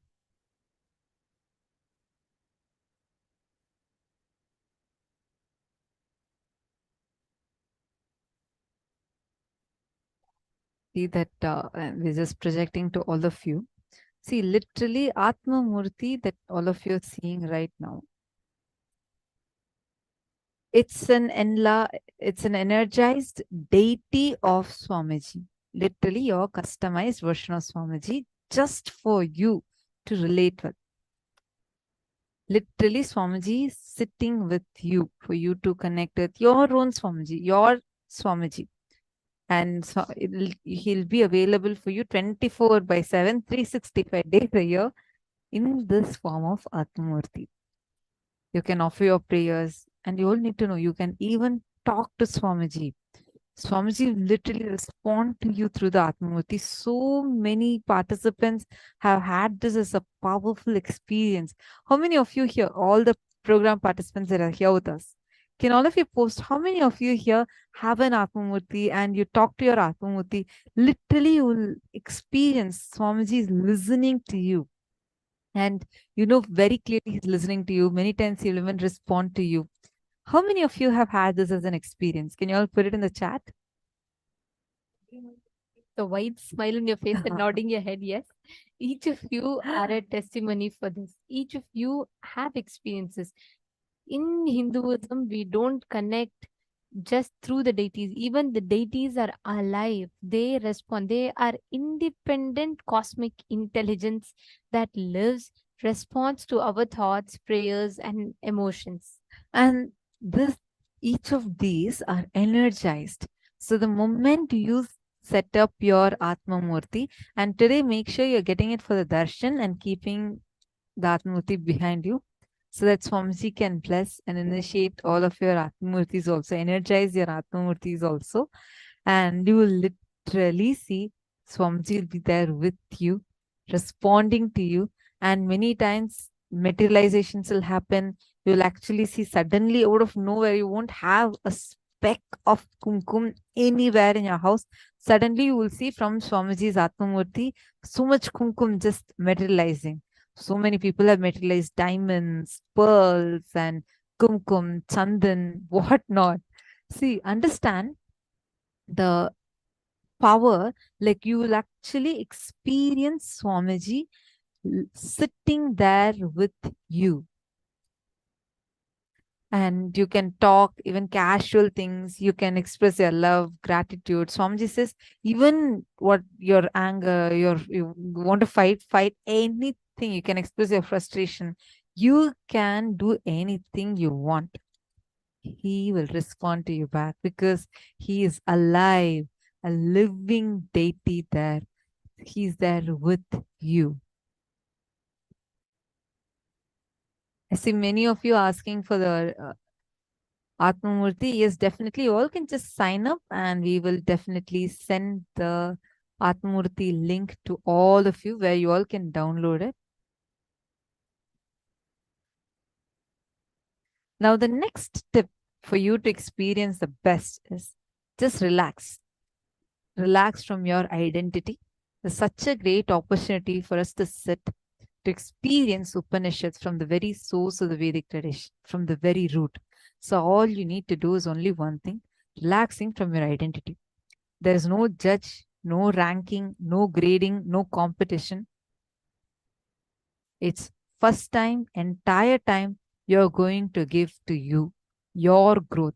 So just relax. Be comfortable, but please do not lie down. And also if you're able to keep your spine straight, head, neck, and spine in a straight line, the straight back will also help you focus in the sessions as well as keep your Kundalini Shakti flowing. So we recommend you all to keep your spine straight and sit straight.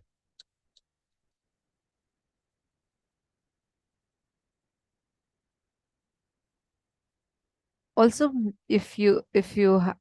we also recommend you all to have a large screen or a projector just so that you can have the best viewing experience, and make sure you have a stable internet connection and a broadband connection, audio, video setup.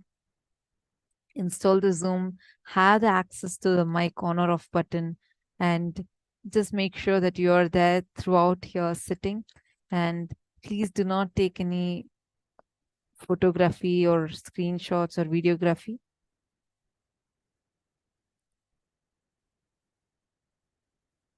And these are the items that we request all of you to have ready with you. First is always have a notebook, notepad, and pens, pencils with you. This will be needed for you for throughout the day sessions, like whereby we are going to keep telling you, giving you the exercises that you need to be doing, and we'll be guiding you. So you would be required to have a notebook and a pen with you. Have a opaque cloth, preferably a black cloth, to blindfold yourself. This will be required for some power manifestation sessions as well as some meditation sessions. Or you can even use a blindfold. And a coconut or a round fruit like orange. If a coconut is not available, please have this also ready. This is also for power manifestation. Then have some basma and kumkum if available. If you all have already received an Atmalinga, please keep the Atmalinga with you and make sure you all, and if you have a mirror, definitely bring a small mirror also with you.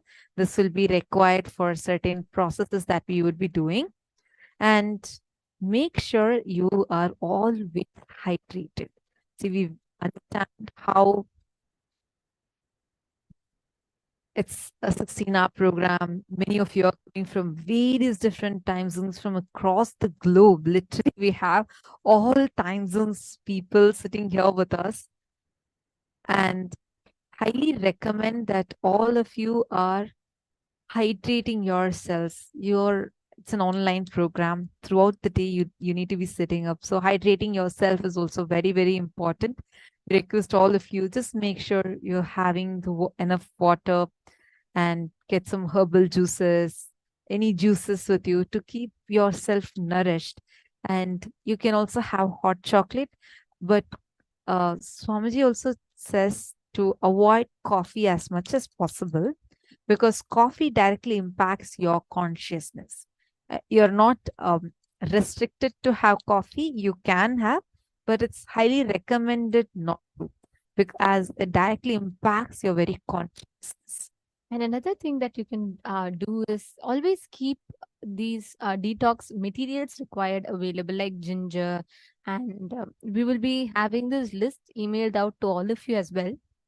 And this is mainly for the participants attending through the two-way video conferencing, because every one of you that are sitting here through the two-way video conferencing, each of you are committed and dedicated to you experiencing your breakthrough. It's the superconscious breakthrough. The program is designed in such a way where you learn powerful cognitions addressing one particular aspect every day. So it can be of, like, let's say, relationships, health, or wealth, or on a particular day, it's all about going beyond your pain and suffering. Each day is oriented towards addressing one aspect of your life. And as you complete those patterns and you learn the powerful cognitions, you will be manifesting powers. So this is the structure of the program mainly. And every day we will be having darshans of different forms of Paramashiva. Each of the different forms of Paramashiva we will be having the darshan of. And Swamiji, the Supreme Pontiff of Hinduism, is going to be embodying himself as different manifestations of Paramashiva, like Guru Murti, like Gajamukha Nugraha Murti, all of these. And you will be learning in detail about the significance of each of these forms, what they stand for, what they represent, and how you can connect with them. But primarily in this program, please sit and ensure that you are making yourself available for this breakthrough. As much as possible, try having the alchemy products around you. If you have Kristashila, if you are a person who's regularly attending our programs, if you have the Aushadas, if you have the Kristashila, Mandala, Yantras, all of them, please go ahead and make sure that you set them up and keep them always around you for the power manifestations, that you're ready anytime that you are in need of.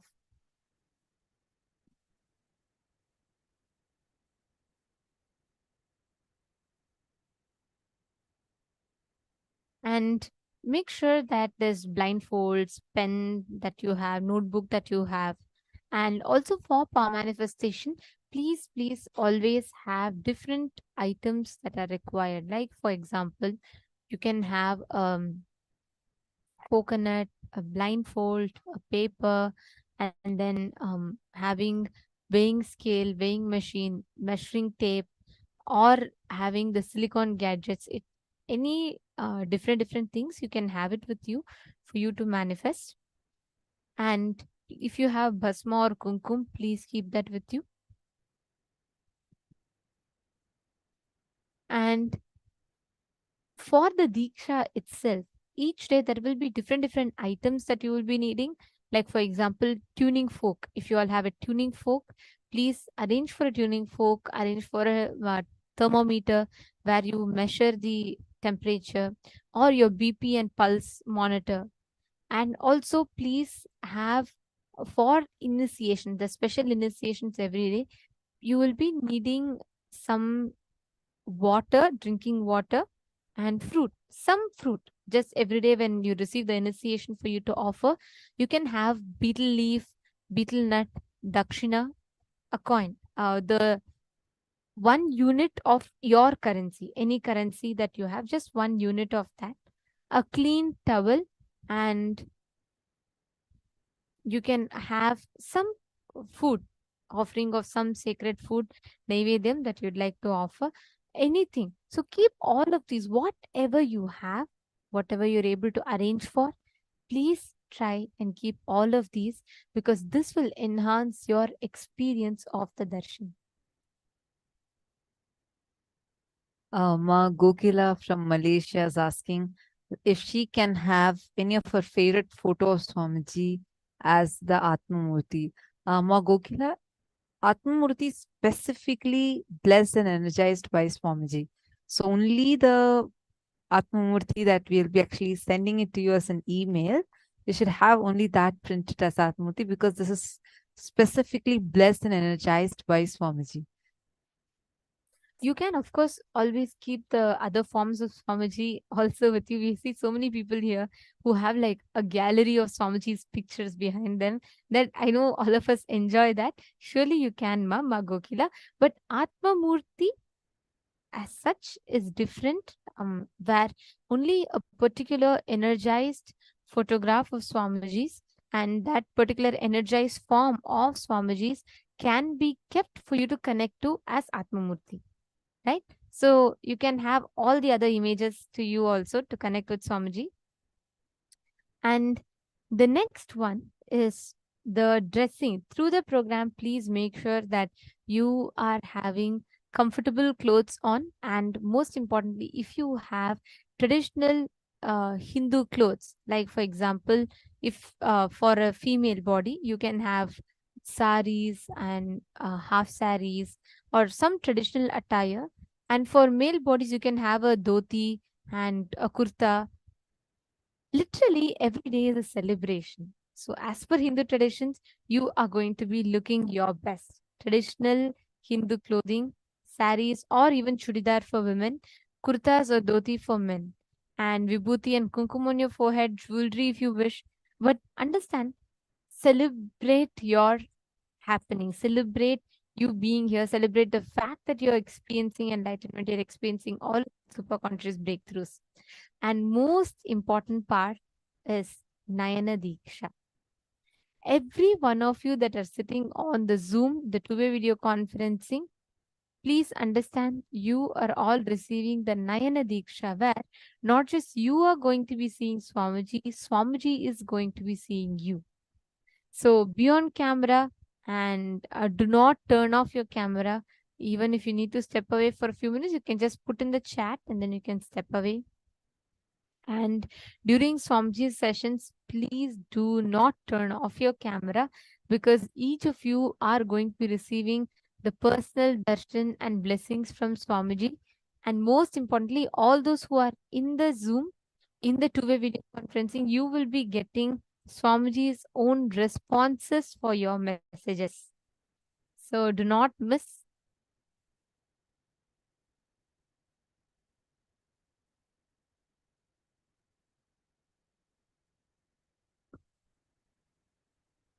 And the last but not the least is you having to keep yourself up, fresh, available, completely receptive to all of these extraordinary truths.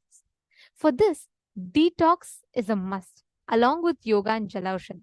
So during this program, you will be experiencing daily, you will be doing the rare Dvitiya Vinyasa Krama. It's a sequence where 208 yogic asanas sequence is put together in less than 3 hours. And this is to prepare your physiology for receiving Paramashiva. So make sure for yoga, you are dressed in black, you're tying your hair into a bun and keeping a water bottle with you at all the times. And throughout this 21 days of the program, follow a sattvic vegetarian diet. Skip any kind of animal products, even if possible, the dairy products, meaning if you have the non-violent sources, that the cows are not harmed or it's not sent to slaughterhouses, yes, you can put that, you can use that dairy, you can use the dairy products. But if not, please avoid even dairy products. Follow sattvic vegetarian diet, and you will see the way your ability to understand and sensitivity to the world will just shoot up. Don't intoxicate yourself through smoking or alcohol. You will see within 21 days, you will not need any of these addictives to feel joyful anymore. And each morning do Jala Aushadha. Jala Aushadha is where you have a copper bottle night when you go to sleep. Fill the copper bottle with water, chant the Mahavakya a few times, energize the copper bottle, and once you energize the copper bottle, the water in the bottle, it'll get charged. It'll get charged with the copper substance and it'll act as a conductor. It'll hold the energy of Mahavakya vibrations. So you are going to be chanting Mahavakya, energizing that water, and the entire 1.5 liters of water, you're going to be storing it overnight. And next morning, you will be drinking that water fully before even you brush your teeth. This will be the first thing that you will be doing after you wake up.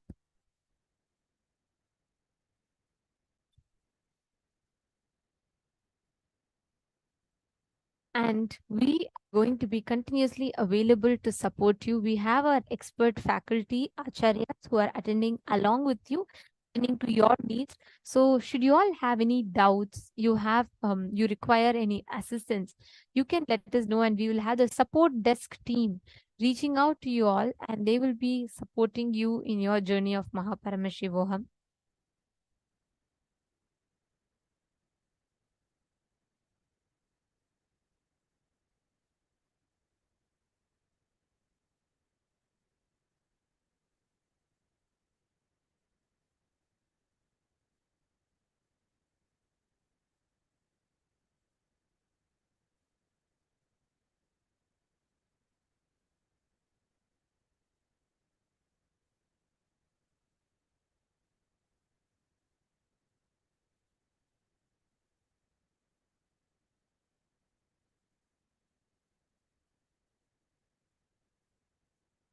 And we request all the participants to take a few minutes, set up and sit back, relax and enjoy.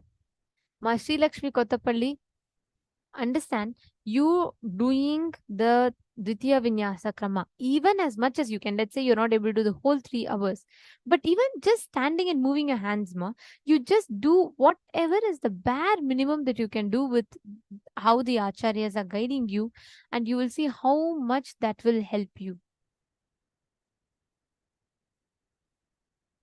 So, Sri Lakshmi Kotapalli, don't worry. Whatever you can do, do it, but don't skip it. Because it's very important that you add this experience to yourself and prepare yourself physically to receive these initiations.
let's all enter into the next part. We all are going to be learning. Actually, today, the first day, is going to be more often orientation. We're going to understand and what is the program about and what are the things to be done. And then this is the first part, and then we are going to actually be entering into the sessions where we're going to be learning the science of manifesting the reality the way you want to manifest. All right, so now let's enter into the program. Did you all watch the demonstration that the Gurukul Balasins did? How many of you watched the power demo? And how many of you felt like, wow, how is that even possible? I know here many of you yourselves have started manifesting the powers now. But how many of you are here for the first time and power demonstration happening for the very first time?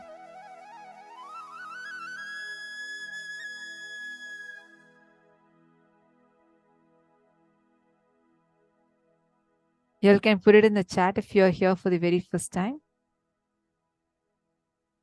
Great. See, the powers, it's a Swamiji says, if you have a head, you have third eye. And all of us can manifest Shaktis. We all can manifest the powers. So the power manifestation is possible for all of us. But now, how is it that suddenly all of us are having access to that?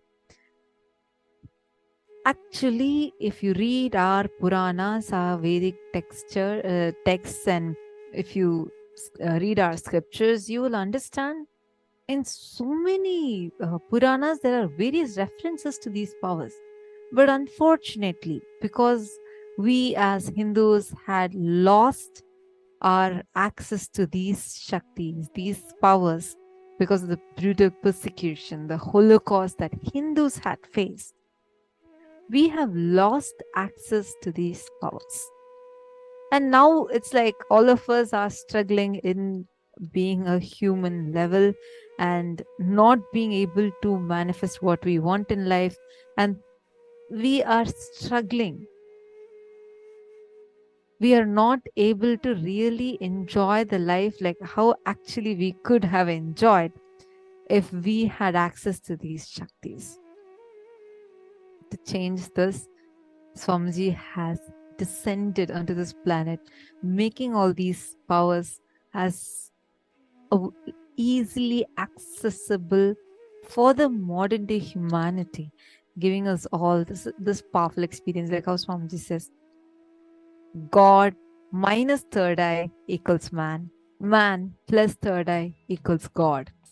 All of us are having the potential to manifest God through us. And that is what we are going to be experiencing throughout in this program. Now, when we say we again and again we are saying that Swamiji is descended down. What do we mean by that? In this next segment, we are going to understand a science of descent called as the Avatara Shastra, which literally explains why an avatar lands and what are the attributes of an avatar. How do you know that this is not a normal human but an avatar was actually descended? We have a small Nadi reading. I'm just going to show that to all of us. This is a small stanza from the palm leaf reading, like the Nadi reading. And this was done for a disciple of Swamiji, and that too, this disciple of Swamiji who had gone to this Nadi reading person, he had not even introduced himself saying that he's connected to Swamiji or anything. But when he asked for a Nadi reading, this is exactly what was revealed.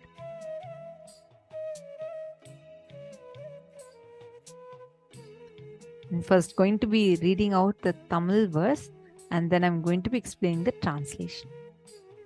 சொல்லை நீங்கள் முற்றிலும் கேட்க வேண்டும்.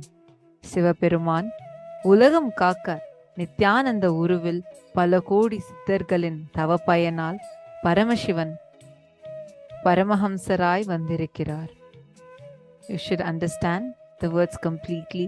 In order to save the world, Lord Shiva has come in the form of Nithyananda as a result of the penance of many crores of siddhas. Paramashiva has come down as Paramahamsa. And Nadi readings, these are the records of the happenings of the past, present, and future, detailed as a conversation between Paramashiva and Devi Paramashiva Shakti, Parvati. Now, who is an avatar? And we're going to be learning about how avatars come to give the breakthrough with each happening.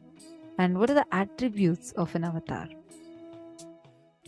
See, when Bhagavan Vishnu incarnated to bring Vedas and Agamas back from the dark energy, see, there are totally 5 times life has been completely wiped out. And this is the 6th time again life has come back to the earth. Understand, Swamiji had revealed this so many years ago. Recently, the scientists have also proven this as how life has become extinct on this planet at least 5 times before, and this is the 6th time we all are existing. And now we'll see how in Sanatana Hindu Dharma this is described. Very beautifully, Swamiji explains. The first time when life became extinct was when one Rakshasa actually takes the planet and submerges into the ocean, and like he hides the Vedas and Agamas. And when Bhagavan Vishnu incarnates in the form of a fish, the Matsya Avatara, and landed it on the planet Earth and gave the Vedas and Agamas back to Lord Brahma. Second time, after the great deluge, Bhagavan Vishnu brought Manu's boat and Veda and Agamas, the whole thing, and restarts the whole civilization. That is why the Pandya kingdom, which is the earliest kingdom, has fish as their emblem. Understand? I don't know how many of us even know. Actually, Swamiji revealed this directly from the Akashic record.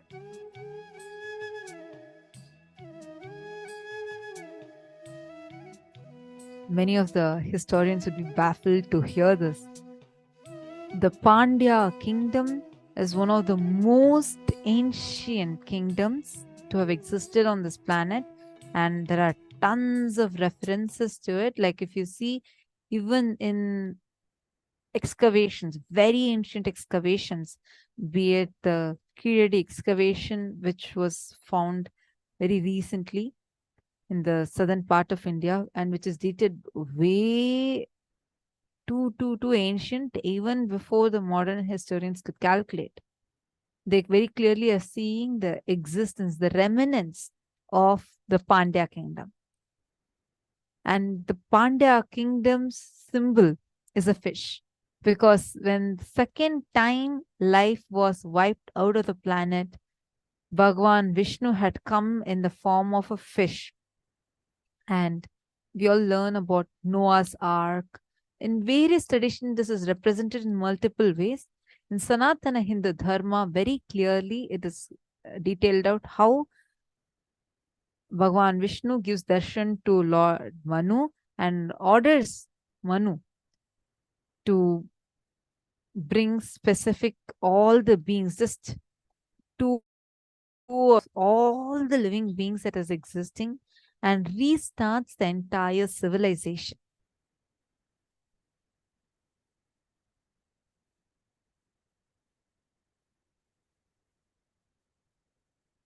And third time, when it was completely wiped out during Ravana's reign, 7 crore people were there, and Bhagavan Sri Ramachandra Prabhu incarnated to save the 54 desas from the evil reign of Ravana, and this is detailed out in the Ramayana. And when the fourth time life was completely extinct, wiped out, King Duryodhana almost led the world to nuclear collapse. And Bhagavan Shri Krishna incarnated to end the apocalypse, and this is detailed in Mahabharata. And fifth time, Bhagavan Paramashiva, Mahadeva himself protected the city of Varanasi. So it's called as Urdhvam Naya. He said, I myself will hold these people, protect them, even during the Pralaya, even when the whole world is destroyed during the Great Deluge. I'll hold these guys in the tip of my Trishul. So, and now what we are all experiencing is a sixth time life has happened. And before this, 5 times life was wiped out and restarted. See, whenever life needs to be pushed to the next level, whether a DNA needs to have a quantum jump in its natural selection process or a conscious breakthrough needs to happen, the avatar descends down.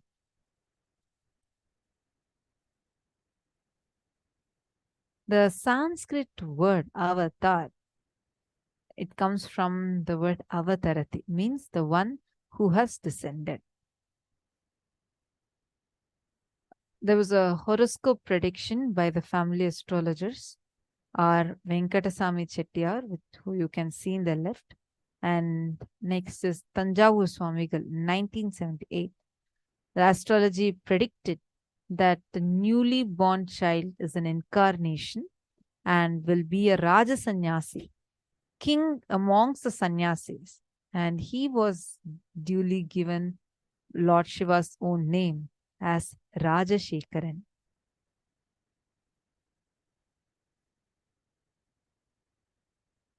And the world was going through a huge phase, like a dire need of the avatar to descend.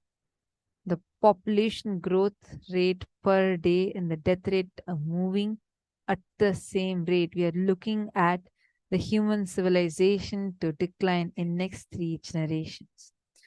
The IPCC, Intergovernmental Panel on Climate Change, warns we are on a crash course towards catastrophe if the global temperatures are allowed to rise. And the window to slow or even halt some of these worsening impacts is rapidly closing. All the countries have piled up the atomic weapons enough to wipe the whole planet Earth 700 times. Each year, over 1.6 million people worldwide lose their lives to violence. Violence is amongst the leading causes of death for people aged between 15 to 44 years worldwide, accounting for 14% of death amongst males and 7% of death amongst females. You all can see these statistics. See, there's also a warning that says 2 more years and you won't have water in your taps anymore. UNICEF census estimates half of the world to face water scarcity by 2025. While for some of us, this is the future, for 30%, 2.7 billion of the world today, this is a reality. They suffer from inadequate sanitation, suffering from waterborne illness. By 2050, global warming is expected to cause additional 250,000 deaths per year. While the planet was facing such a huge catastrophe, and it's literally in the need of the hour. Many yogis, rishis, great enlightened spiritual masters prayed to Paramashiva to descend. Whenever humanity is in need, the cosmos, out of extreme compassion, comes down, descends down, and this time again, out of immense compassion, Paramashiva himself has descended. And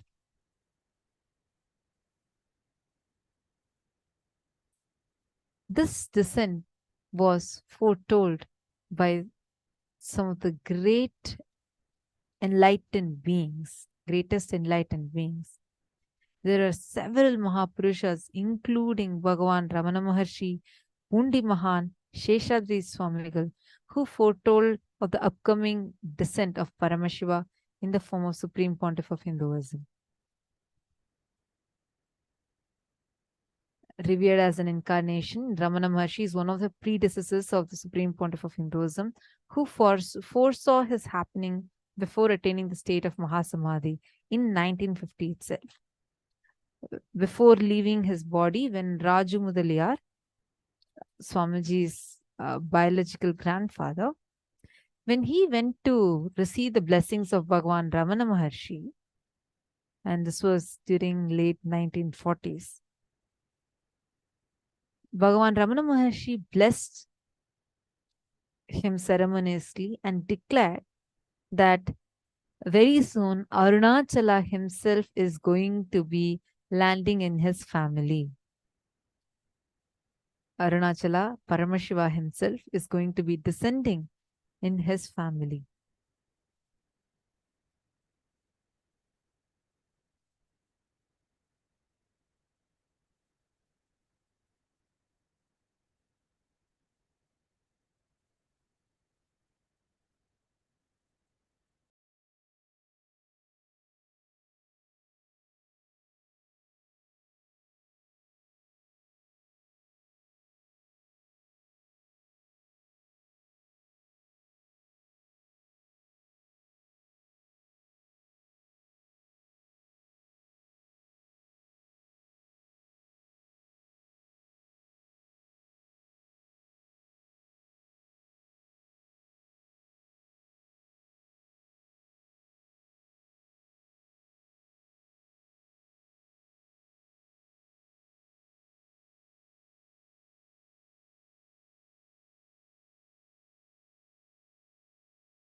This lineage of Paramashiva, which is called the Anavachinna Guru Parampara, means the unbroken lineage of enlightened masters, gurus in Tiruvannamalai, also called as Arunachala. Arunachala is the spiritual capital of planet Earth. Means all the enlightened beings, Avatara Purushas, Siddha Purushas, every one of them come to experience this. The Hindu history reveals the appearance of Paramashiva as an infinite effulgence of light called the Lingodbhava, depicted as a deity that we all see in the picture. Paramashiva comes in the form of Lingodbhava as Anadi, Adi without any beginning or an end. And he, very beautifully in Tamil, is called as Adimudi Kanada Annamalayar, means that neither the beginning nor the end is seen. He stands as Arunachala, as Anadi, without a beginning, without an end. Every one of you that are viewing us right now, please understand this happening of Paramashiva, his promise to humanity stands true to this day.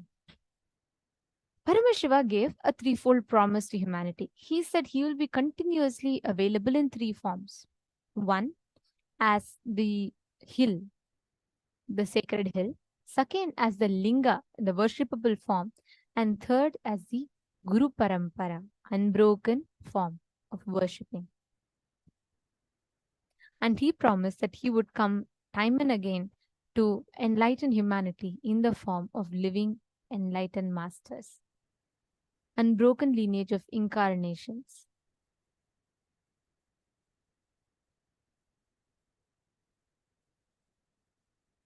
Here we can see Arunagiri Yogeshwara, Sheshadri Swamigal, Bhagavan Ramana Maharshi, Yogi Ram Surat Kumar, and now currently the 1008th living incarnation of Paramashiva, who happened in that very lineage as our beloved Swamiji, the Supreme Pontiff of Hinduism. An incarnation is a being who gives breakthrough in our very DNA level, in our very conscious level, in the societal level, and in the global level, and in the individual levels. Here, late Mahant Sri Narendra Giriji Maharaj, who is the president of the largest apex body of Hinduism, the Akhila Bharatiya Akhada Parishad, which is a group of 13 akhadas and over 2 crore sadhus, monks, Hindu monks in India. And he beautifully shares how one day the SPH Bhagavan Nithyananda Paramashivam Swamiji is going to be called as a Vishwa Guru, the Guru of the whole world. And he is going to be the spiritual guide for the world. The peace will spread in the world. Sri Sri Shantavira Mahaswamiji, the head of Koladamat, the oldest recorded mat in Karnataka, dating back to 6,500 years, declares this with his authority. He says, whenever humanity falls into suffering, pain, Ishvara, the divine himself, does the austerities, the tapas for their upliftment. Ishvara is the embodiment of divine light. He goes on to say, Nithyanandaji Maharaj is seated as the embodiment of that divine light, spreading the world peace and serving the whole humanity from India. There are various different attributes of an avatar. The 12 main attributes, and understand, Swamiji beautifully teaches us how everything is taken from Hinduism, exactly as it is described in Hinduism. And even Swamiji's own descent, Swamiji as an avatar, as per Hinduism. Here, Hinduism, in our scriptures, it's very elaborately explained how an avatar can be identified. There are 12 main attributes based on which an avatar is identified. The first is Kalpataru, wish fulfillment. Second is perpetual completion, enlightenment. Third is healing, realigning the bio-memory. Fourth is deeksha akarshana, transfer of bioenergy. Fifth is akashic readings, accessing the past, present, and future. Sixth is vijnana akarshana, which is true knowledge. Shiva akarshana, seventh, which is the space of Shiva. Shakti akarshana, the kundalini energy. And the ninth is ardhanarishvara, beyond all duality, beyond any genders, any limitations. Sushadha, beyond pain. Divya Sharira, divine body. Surabhi, fragrant physiology. Each of these aspects, each of these attributes is clearly experienceable. Every one of us has experienced these aspects through Swamiji.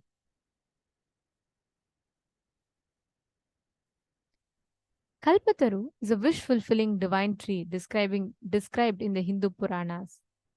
Avatar is known as Kalpataru due to his special attribute of being able to grant the wishes, fulfill the wishes of the devotees through a blessing or initiation.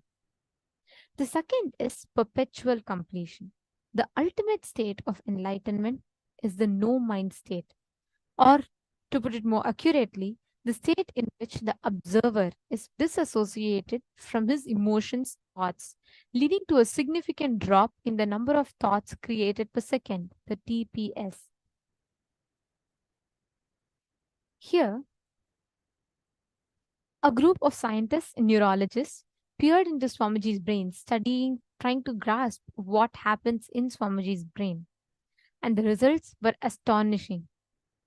Swamiji's brain, Swamiji was completely in control of his brain, which means Swamiji could activate his brain at will to the extent of shutting down 90% of the brain activity just in the matter of few minutes at Swamiji's will.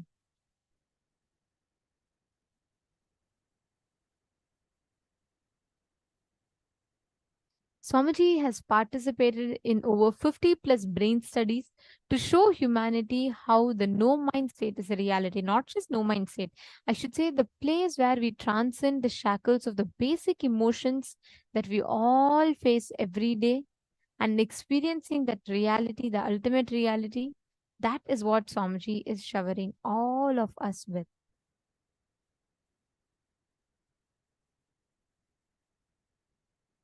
The next is spiritual healing. The spiritual healing process, actually, I'd like to start this with a question. How many of you here, how many of the participants here have experienced the spiritual healing dimension of Swamiji? Can I request all of you to post in the chat? At least one healing, whether it is healing from a headache or whether it is healing of a very big disease that you are suffering from. How many of you have experienced this healing from Swamiji?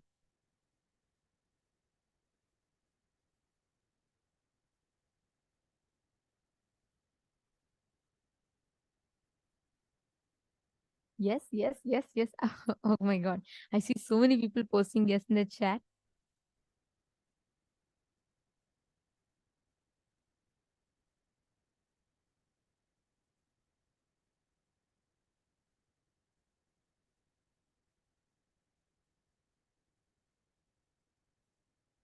Yes, Ma Lucy, Ma Sonia. Great.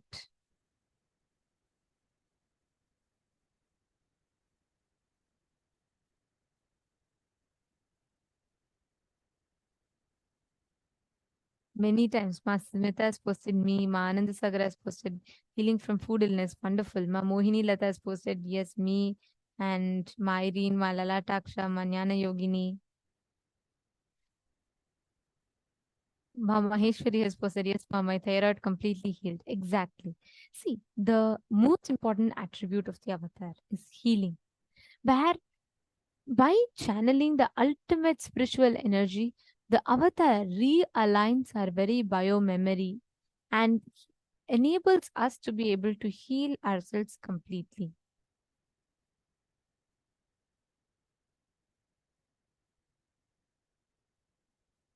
The next is actually one beautiful fact here before we move further that I wanted to mention here is that just through the initiation and healing, mitochondrial cell energy in the participants who have received healing as per the scientific studies conducted, it shows how the mitochondrial cell energy shot up to 1300% in the participants. This has been established through a very detailed study, and this clearly shows which leads this leads to the anti-aging, increasing in the number of stem cells, and increasing in the enzyme called telomerase. Telomerase enzyme, as many of us might be aware, is the anti-aging enzyme, which when increases causes our body to cease aging, and a significant overall reversal in symptoms of fatigue, lifestyle disorders, autoimmune disorders,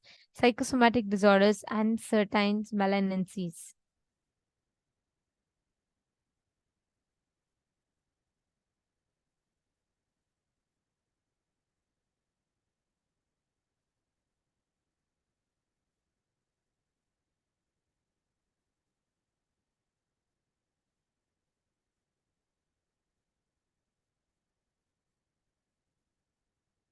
Actually, these aspects, right, of an avatar represents the power that an avatar comes down with, the purpose, his compassion that he comes with. The next is the Deeksha Akarshana. Deeksha Akarshana is where whatever you experience as avatar, the avatar transmits that experience to us. He gives us that experience. He enables us to experience that extraordinary bliss, joy, whatever we call it. That is the power of the avatar. The attribute of initiation or Deeksha is unique to enlightened masters and avatars. And as an avatar, Swamiji, the Supreme Pontiff of Hinduism, is able to initiate the disciple into achieving entrainment or coherence with his own attributes by transferring to the disciple the immense quantities of pure cosmic energy in the form of bioenergy. Actually, that is the best part of the Diksha, where what we see as an avatar, right? How we see an avatar experiences. We receive that exact same experience. The avatar transmits out of his extreme compassion. He transmits that experience to each of us to receive the same state of consciousness as that of the avatar. Next is the Diksha Akarshana. Special Dikshas like the Third Eye Awakening, which invokes the ability to manifest the higher powers through us, harness the higher abilities in us. The next is Akashic readings. I think every one of us have been a witness to this, right? Where Swamiji can access the past, present, or future, the Akashic records. And all of our past, present, or future is stored in the Hiranyagarbha, the cosmic womb. And Swamiji can access, only an Avatara Purusha, an enlightened being, can access, have the key to the cosmic archives and reveal it to us in completely unadulterated manner. And that is exactly what Swamiji is doing for all of us. The next is Vijnana Akarshana. True knowledge, intuition, and right cognition are the specific attributes needed for a being to get enlightened. Swamiji affects this in his principles through the special processes involving initiation, teaching, and transforming the disciple to live in a state of completion, which decreases the number of normal thoughts and increases the clarity and energy.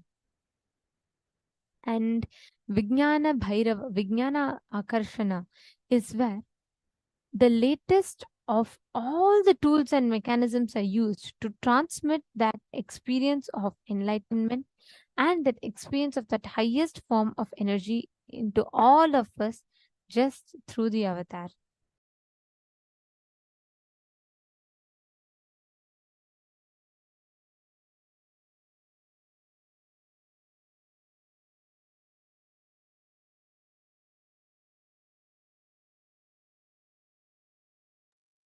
This particular attribute is the Vijnana Akarshana.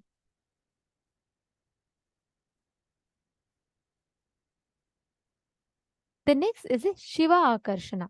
The Shiva Akarshana is where the Shiva Agamas, the authoritative scriptures revealed directly by Paramashiva himself, declares that we are all nothing but Paramashiva. And hence the mantra Shivoham, I am Shiva, or Nithyanandoham, I am the eternal bliss, are used interchangeably, as the avatar is nothing but Shiva himself, as are all of us. Swamiji beautifully tells one of the most, I should say, most loved quote of Swamiji's is where Swamiji tells, I am not here to prove that I am God. I am here to prove that you are God. Swamiji is here to prove to each of us that we are that divine. We have the ability to experience that divine. And to transmit this experience as powers is the next one, the Shakti Akarshana. Constantly creating, constantly expanding, constantly manifesting in life is Shakti Akarshana. Every one of us experience this like a grand expansion that keeps happening in us. For us to harness our highest potential, the Shakti Akarshana. And an avatar's most important quality is this, because it's not just Swamiji alone does it. He transmits this experience to each of us. Today, so many of you here can manifest rolling of a coconut, or you can manifest seeing through the third eye. You can manifest being able to walk around with the third eye, play around with the third eye, run around with the third eye. All of this is possible because of the Shakti Akarshana dimension of Swamiji.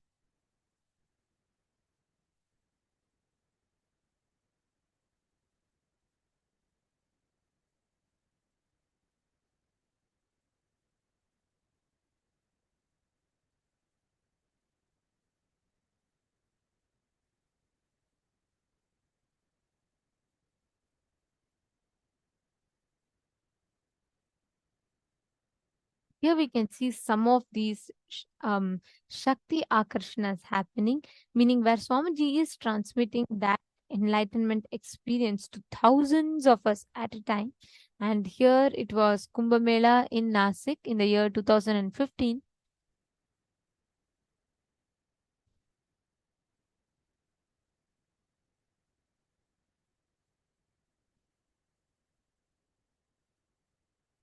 The next is Ardhanarishwara. Actually, this is one of the most beautiful dimensions where the avatar is not confined by the binary of any gender. You can never say, oh, you cannot say Krishna was just a male. No. You cannot say Rama was a male. You cannot say Devi is just a female. You cannot say Swamiji is just a male. All of these great beings, the avatar of Purushas, the divine consciousness is pure consciousness, absolute beyond gender. An avatar in his physical body manifests that exact same aspect to all of us, beyond any gender.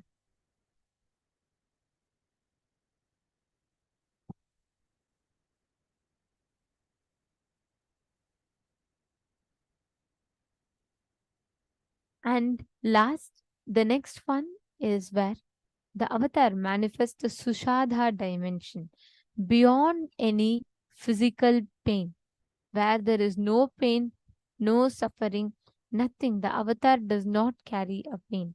And this has been seen in multiple occasions. One thing that we can see like very clearly is not just the physical pain, even not allowing the emotional pain or the mental pain as we call it. Even when Swamiji had so many people attacking and so many people targeting, trying to attack Swamiji to bring him down, Swamiji never ever allowed any of this to even touch Swamiji. Swamiji only went on contributing, contributing, and contributing to the humanity.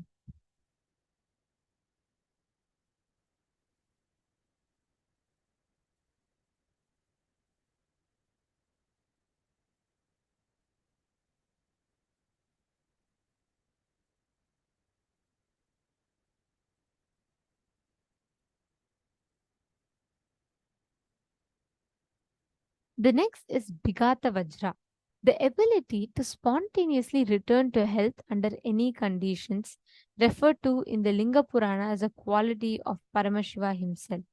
Definitely, Swamiji, I can say, like, not just making all of us as Bhigata Vajras, but even Swamiji himself manifesting it on himself. There are so many situations where normally people would have felt like, oh God, no, I can't handle, it's going beyond, and my body cannot do this. No, Swamiji, for the number of hours that Swamiji works day and night, still Swamiji has the ability to bring himself back spontaneously to healing, just like how any one of us experience.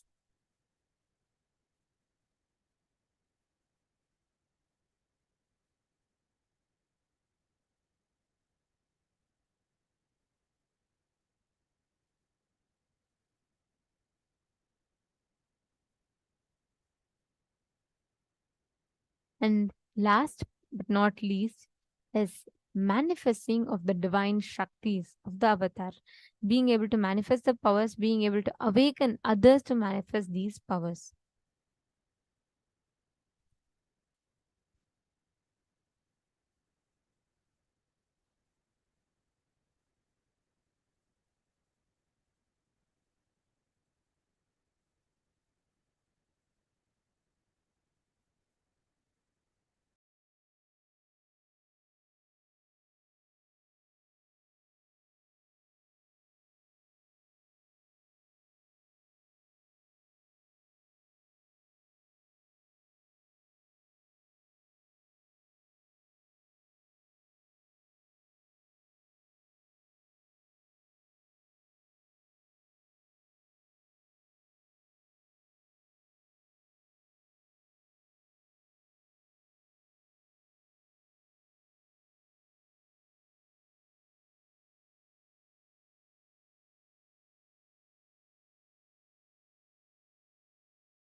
All of us are going to be experiencing all these different dimensions of avatar in our lives through this 21-day transformational program for all of us. It's completely free of cost.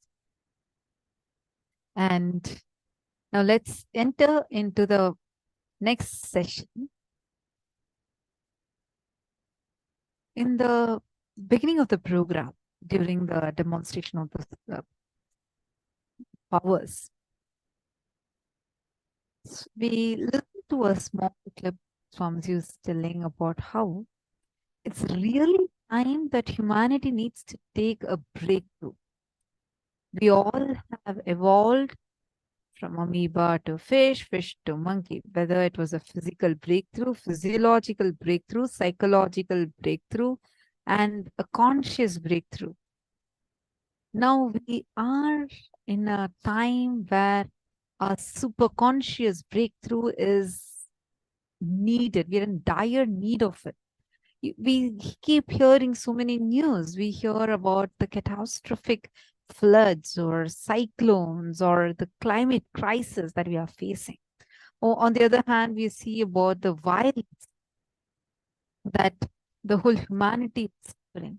We hear about how so many things people are suffering with, gun violence and whatnot. Why do you think that this time only humanity is experiencing this at its peak? Why?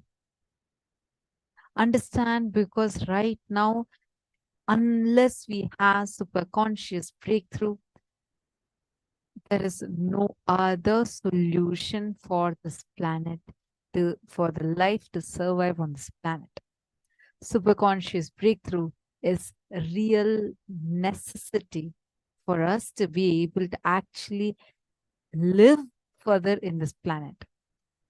And this superconscious breakthrough, what do we call a superconscious breakthrough? Why is it so important? This is what we are going to be learning next. This is what we are going to be understanding about next.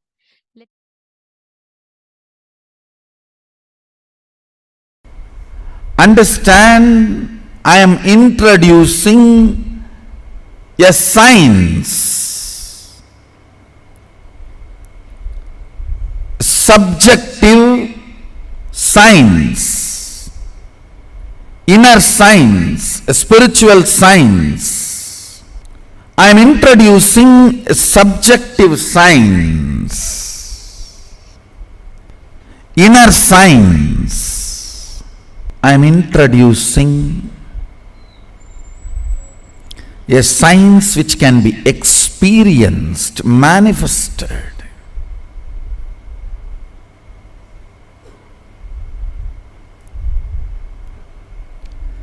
Understand this power which can be experienced and manifested can be converted into any form of currency you want. Health, wealth, knowledge, longevity, relationships. In any form of currency you want to manifest, you can manifest. It is fundamental currency of the cosmos called Shakti.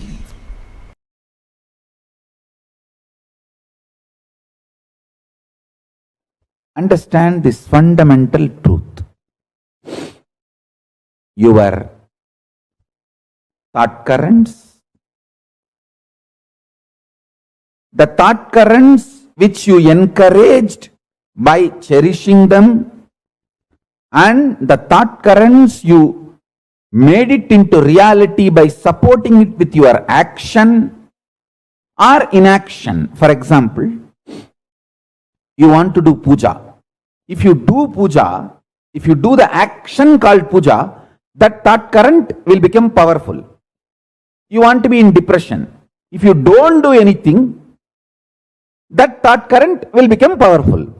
So, there are some thought currents which you made it powerful by acting on it. There are some thought currents which you made it powerful by not doing any action, acting against it. All these put together is what I call consciousness.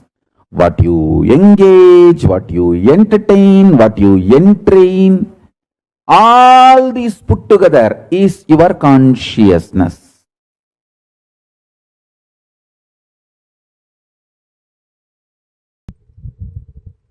Manifesting the powers means what you think as extraordinary because of your wrong bringing up. Understand? Absolutely. What you think as extraordinary because of your wrong bringing up.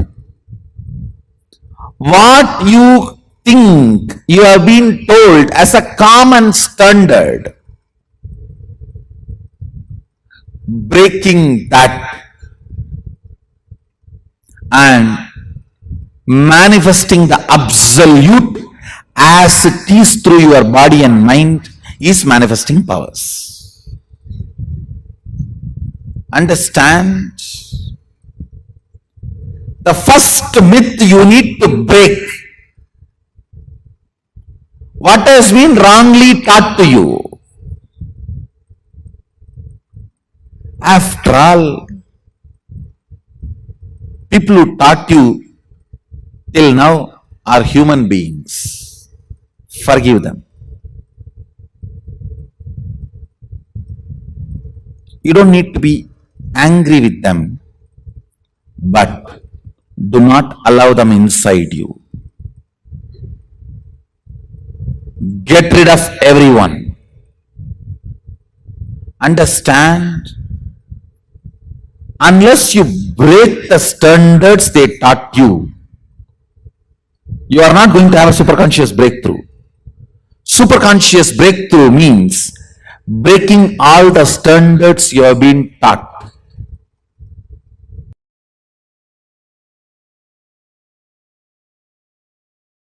When I say conscious breakthrough, your very experience of I, aham, I expands and perceives this cosmos, cognizes the universe as I in you continuously.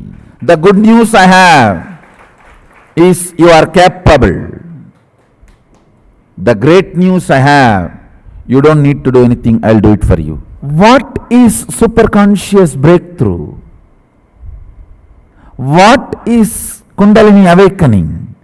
What is third eye manifestation? All these are actually different words for one experience. It is nothing but perceiving whatever exists, that's all. 120 vision, 120-degree vision is 2I, the individual I, consciousness. 360-degree vision, perceiving everything, whatever exists, cognizing it. That is what is third eye awakening. Understand, person with 2 eyes is permanently blindfolded. If it is just 2 eyes, you are partially blind. Conscious breakthrough means, I am using this word conscious breakthrough, superconscious breakthrough, to mean giving you the cognition of existence, larger vision.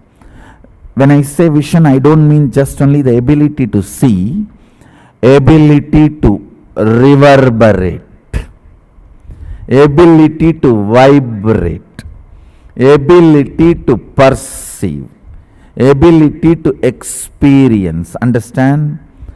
At the age of 12, when I had that enlightenment experience, it is not that I only started seeing 360-degree, I was able to perceive me in them and all that exists in me. How alive you feel inside your skin. The same intensity of life, aliveness, I experienced in whatever exists. Whatever exists in me, me in whatever exists. Understand? This is what I call superconscious breakthrough, conscious breakthrough.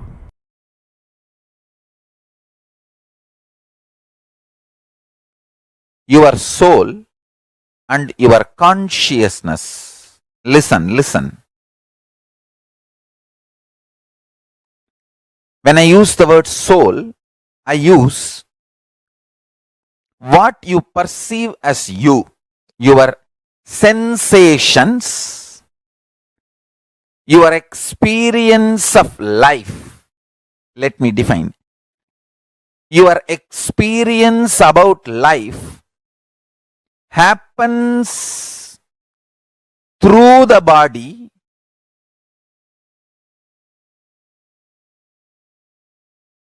but not just the body.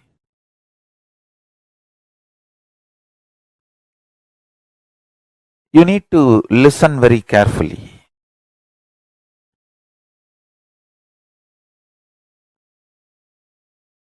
Your soul, individual soul. In Sanskrit, I'll use the word Pratyeka Atma Chaitanyam.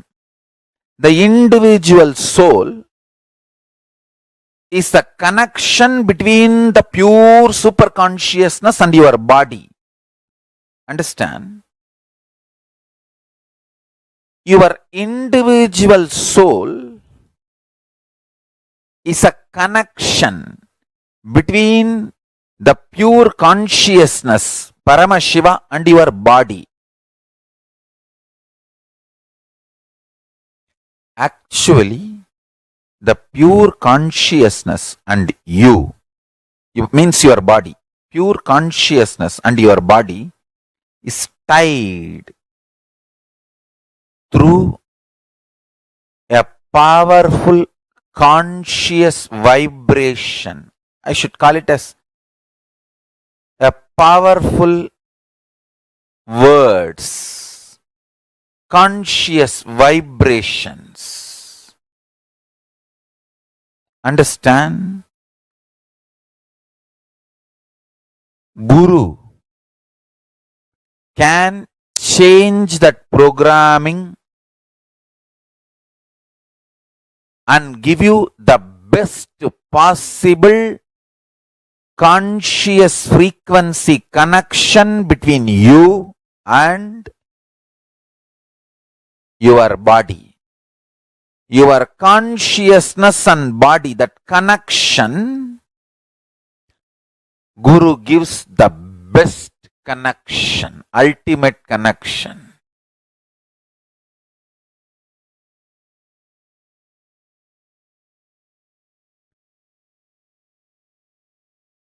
Understand? That connection awakens powerfulness in you. Listen carefully. If the powerfulness is awakened in you, whether you have wealth or not, you will live powerfully. That is what I call enlightened life. Listen carefully.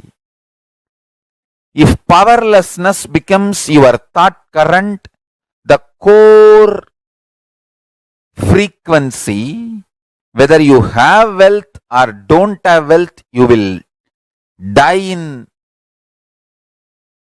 utter suffocation. You will live and die in utter suffocation. Understand? Wealth,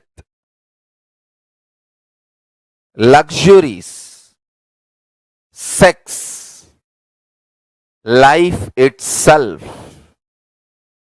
whether you have or not, your powerfulness decides your experience of life. If you are powerful inside, even your poverty will be such freedom. And when you have wealth, you will be empowered. But if there is a deep powerlessness as a pattern in your life, when you don't have wealth, you will be so suffocated, jealousy, burning, boiling. When you have wealth, you will be loaded, suffering, unable to take the responsibility, again suffocation.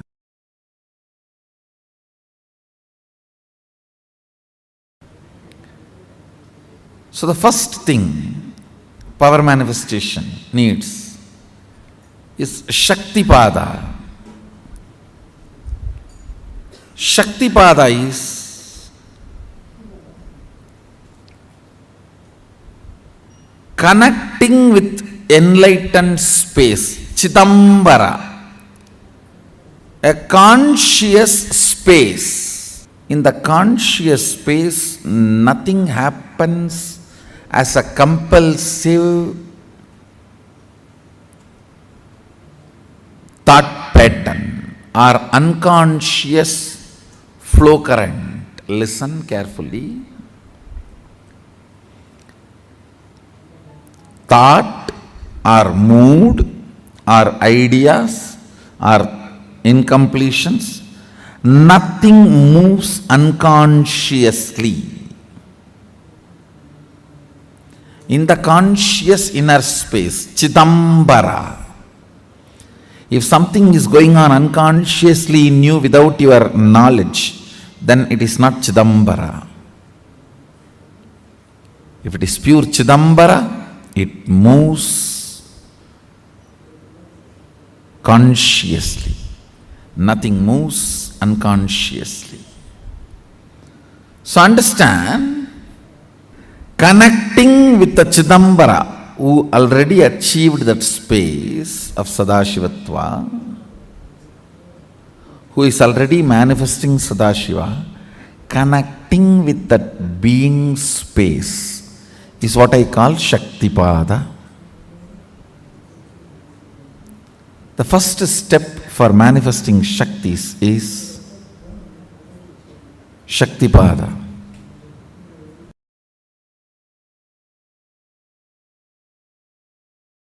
Let me give an introduction about what is Shaktipada process. Please understand.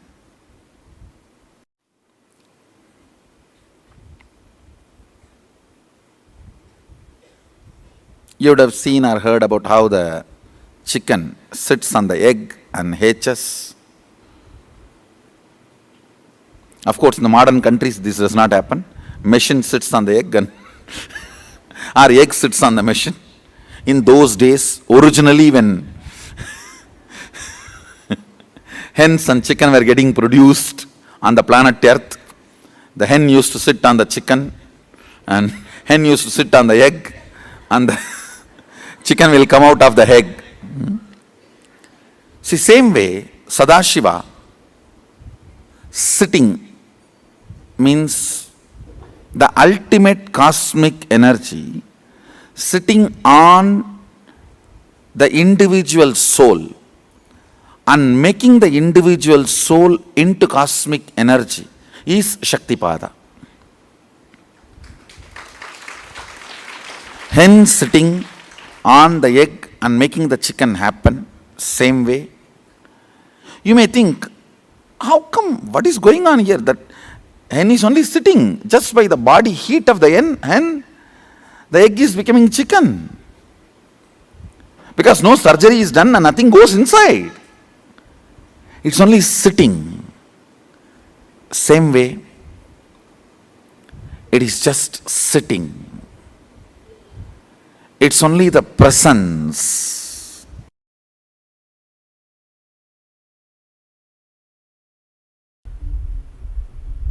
Listen. Part of you exists in your body. Part of you exists in your mind as thought currents, cherished thought currents. Understand? World has all types of thought currents.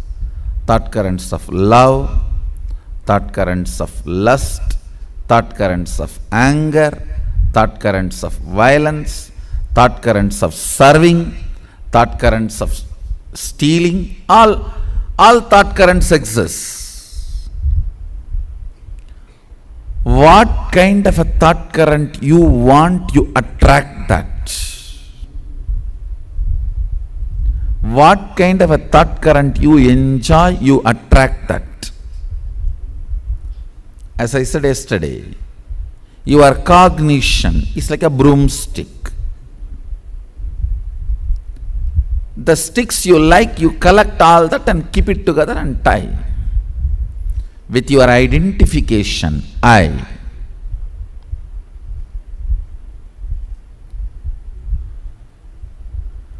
Part of you exists as your body, part of you exists as your thought current, part of you exists as Shakti, consciousness.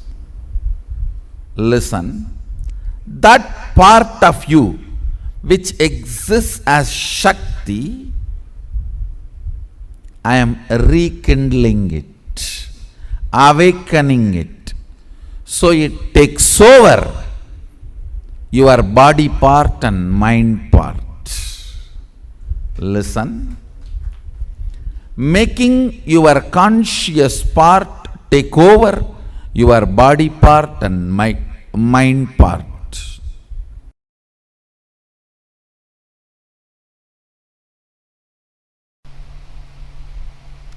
English is a poor language to explain the nuances of cosmos.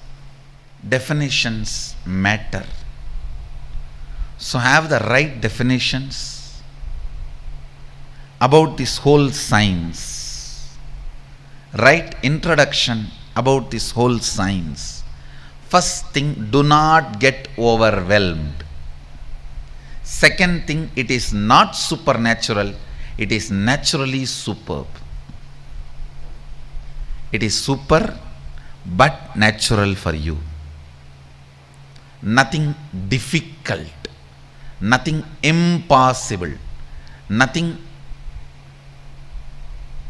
There is nothing where you need to feel, not for me, not for me. No.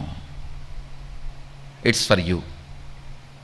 I am talking to you and it is for you. If you are hearing, If these words reach your ears, I am talking to you and it is for you.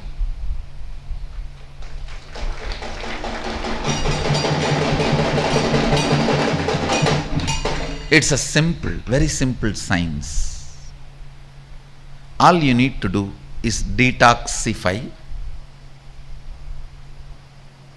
the intra-organ, the physiological organ called third eye, then detoxify the psychological mental setup you are carrying, incompletions you are carrying, and simply physically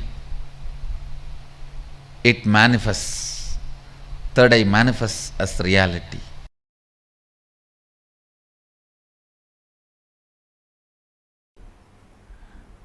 I'll give you some of the understanding about the units of physics and chemistry and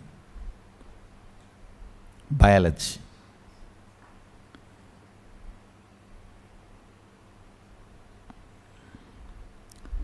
Unit of the chemistry in you, I'm talking about as far as power manifestation is concerned. Biology is your biomemory. When you add powerful cognitions, the actions and reactions happen is chemistry. And what you manifest is physics. Powers. Or powerlessness, whatever.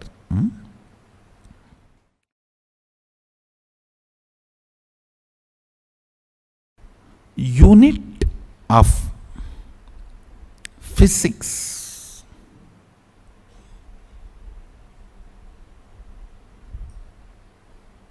is power or powerlessness. That's all. Only these two unit.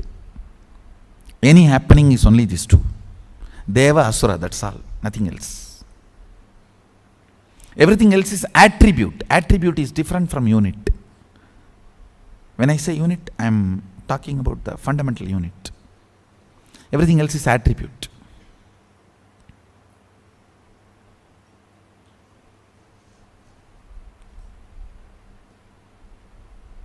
Same way in chemistry, pain and pleasure, only these two are unit.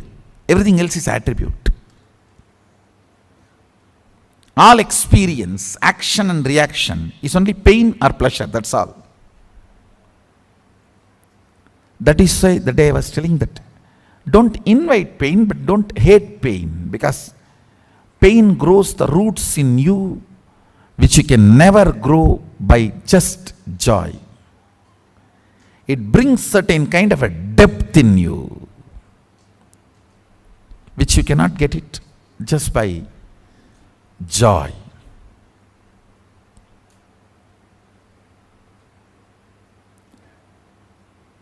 Kind of a stability, maturity is brought by pain.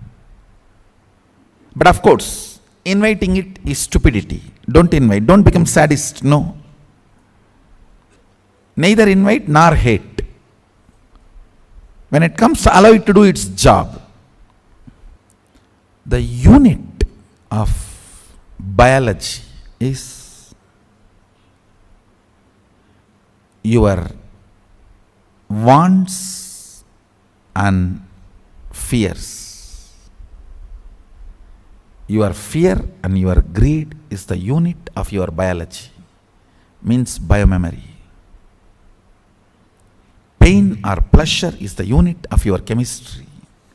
Power or powerfulness, powerlessness or powerfulness is the unit of your physics. I am talking from the angle of power manifestation science. You can roughly equate it to the powerfulness can be called as plus and powerlessness can be called as minus in normal physics.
You telling yes to your own higher component, the most powerful components of you, and taking that jump for the superconscious breakthrough is power manifestation.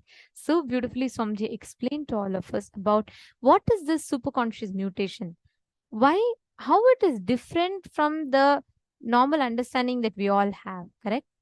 Swamiji explained a very, very important truth in this. Swamiji said, you telling yes and taking a jump for your own higher cognition already that exists in you, you just need to discover it. That is exactly what the superconscious breakthrough does in all of us. How many of you understood this? For how many of you it was like a breakthrough revelation for the first time?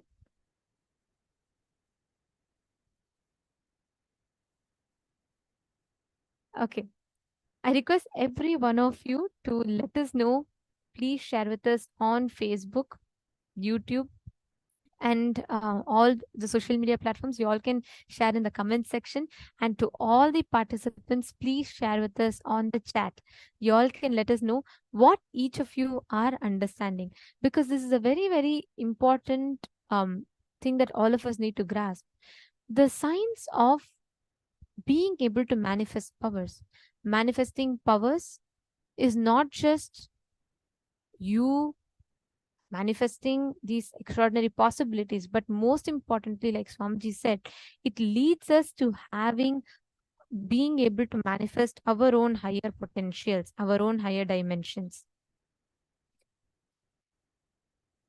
All the participants that are sitting with us on two-way video conferencing, Ma Pramila, Ma Nitya Swatantra, Ma Virupaksha, and we have Ma Zhang Ziling, we have Ma Stephanie, Ma Yoga Malar, Ma Jayanti, Ma Liya Kuri. Okay, before we enter into the exercise further, I have a very, very exciting announcement.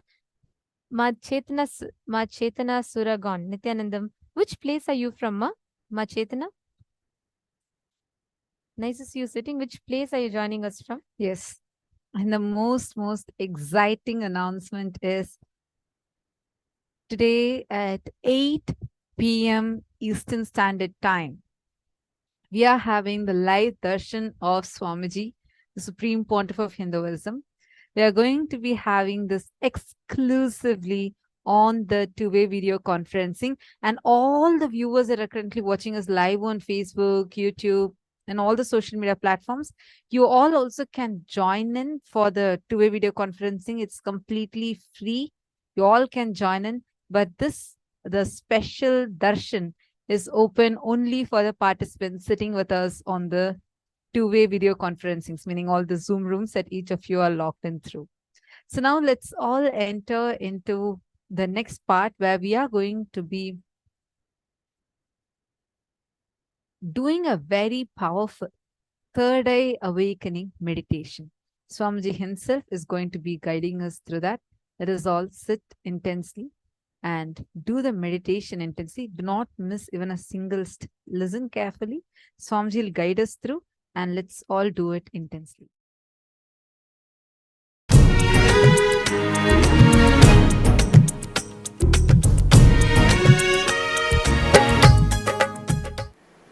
I welcome all of you with my love and respects. Third eye. The techniques I have designed are most safe. To tell you honestly, I have not even designed this technique. I took it from Shaivagamas, Mahadeva's teachings to Devi. I took it from that and organized it. Only the permutation combination is my contribution. Otherwise, the original technique is from Shaivagamas. I have taken this techniques, organized it. It is time-tested, foolproof. No wrong, bad, ill side effects. The only side effect is bliss, knowledge, and enlightenment. I'll initiate all of you into that process. Listen to the technique. properly. Now, this technique is a two-part. First part, with your open eyes, start visualizing the center of your forehead, means where I have the kumkum, the red dot. Center of that spot in you, means your third eye, is open. Your third eye is open. You are looking through the third eye. First few minutes it will be little difficult, but you will catch it within 4-5 minutes. Let your eyes be open, but look through your third eye. See, visualize, feel you are looking through your third eye. Second step, close your eyes, visualize the intense golden light is entering into your being and functioning on your third eye, actively getting centered on your third eye. Please understand. The first step is visualizing. You are looking through your third eye, and now my third eye photograph will be projected. Look into my third eye. Look through your third eye to my third eye. First step. Second step, close your eyes and visualize intense light.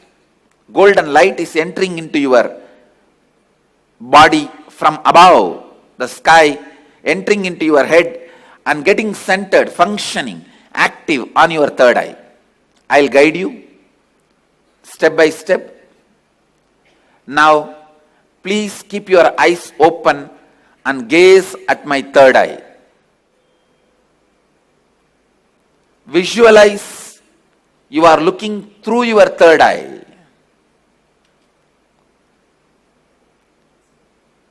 Between your eyebrows, there is a red color hole. Visualize you have a red color hole between your eyebrows, and intensely look at my third eye.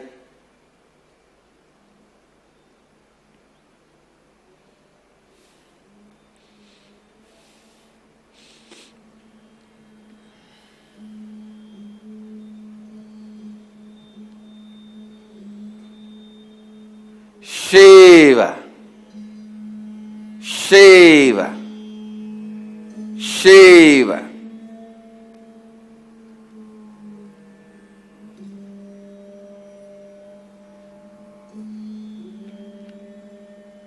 Shiva. Your eyes can be open, but visualize you are looking through the third eye.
Shiva,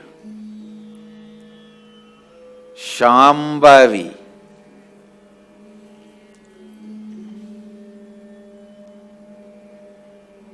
Om, Hreem, Kundalini, Kula Kundalini.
Shiva.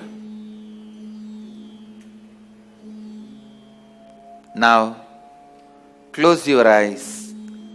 Visualize the heavy white light, golden light is landing on your head from the cosmos and getting activated and centered on your third eye. Close your eyes and visualize the energy entering through your head and getting activated and centered on your third eye. Shiva, Kundalini, Kula Kundalini, Shambhavi, Shankari, Shiva, Shiva, Shiva, Banashankari, Banashankari.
Om Hreem Sa Ka Ha La Hreem Ha Sa Ka La Hreem Ka Ye Yi Shiva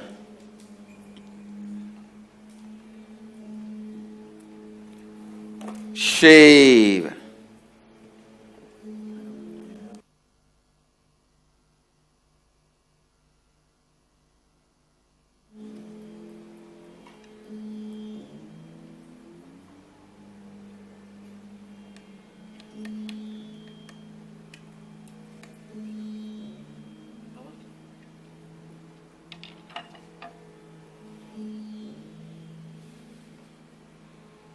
Shiva.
Shiva.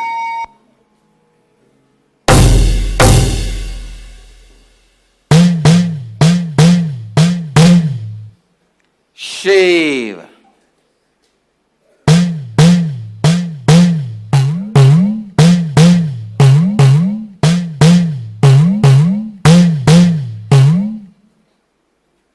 Shiva. Shiva.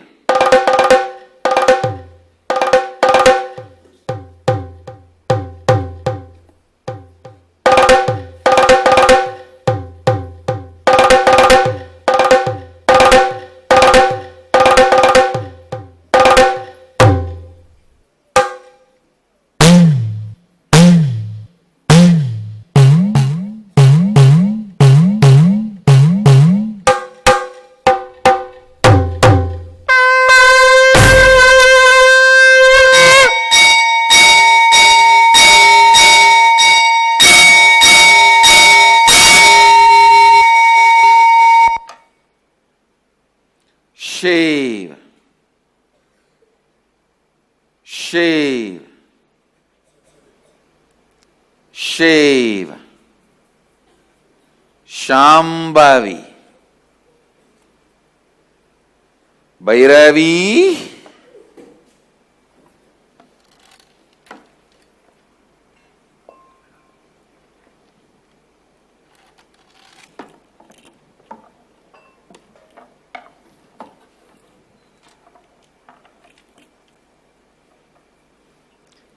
Shiva. Shiva. Shiva. Now, again, you can open your eyes and gaze at my third eye through your third eye. Look through your third eye to my third eye. Shiva. Om. Krim. Shivoham. Shivoham.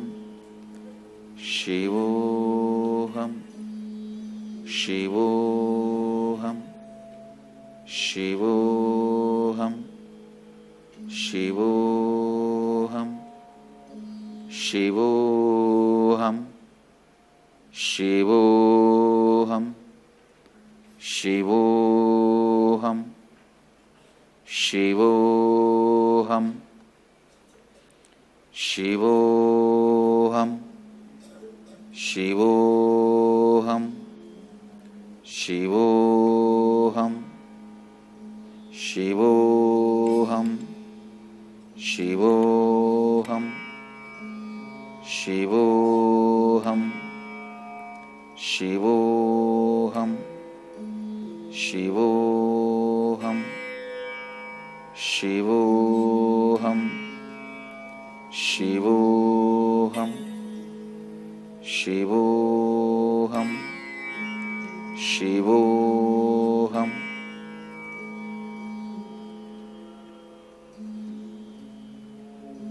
You can open your eyes. Shivoham, Shivoham, Shivoham, Shivoham.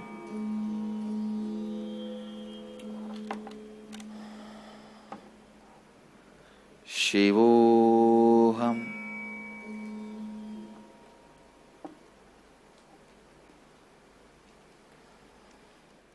So with this, I bless you all. This technique which I initiated you now, you can practice this every day. This is the first step to awaken your third eye. Practice this every day. At least for next 21 days, you will experience awakening of the third eye and Kundalini Shakti in the third eye. And now, I bless you all. Let you all radiate with integrity, authenticity, responsibility, enriching, causing, living Advaita, the eternal bliss, Nithyananda. Thank you. Be blissful.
Please relax. Slowly, slowly. Please relax. Open your eyes. How was the meditation? I saw so many of you just sincerely sitting and doing the meditation. How was the meditation? Did you all enjoy it?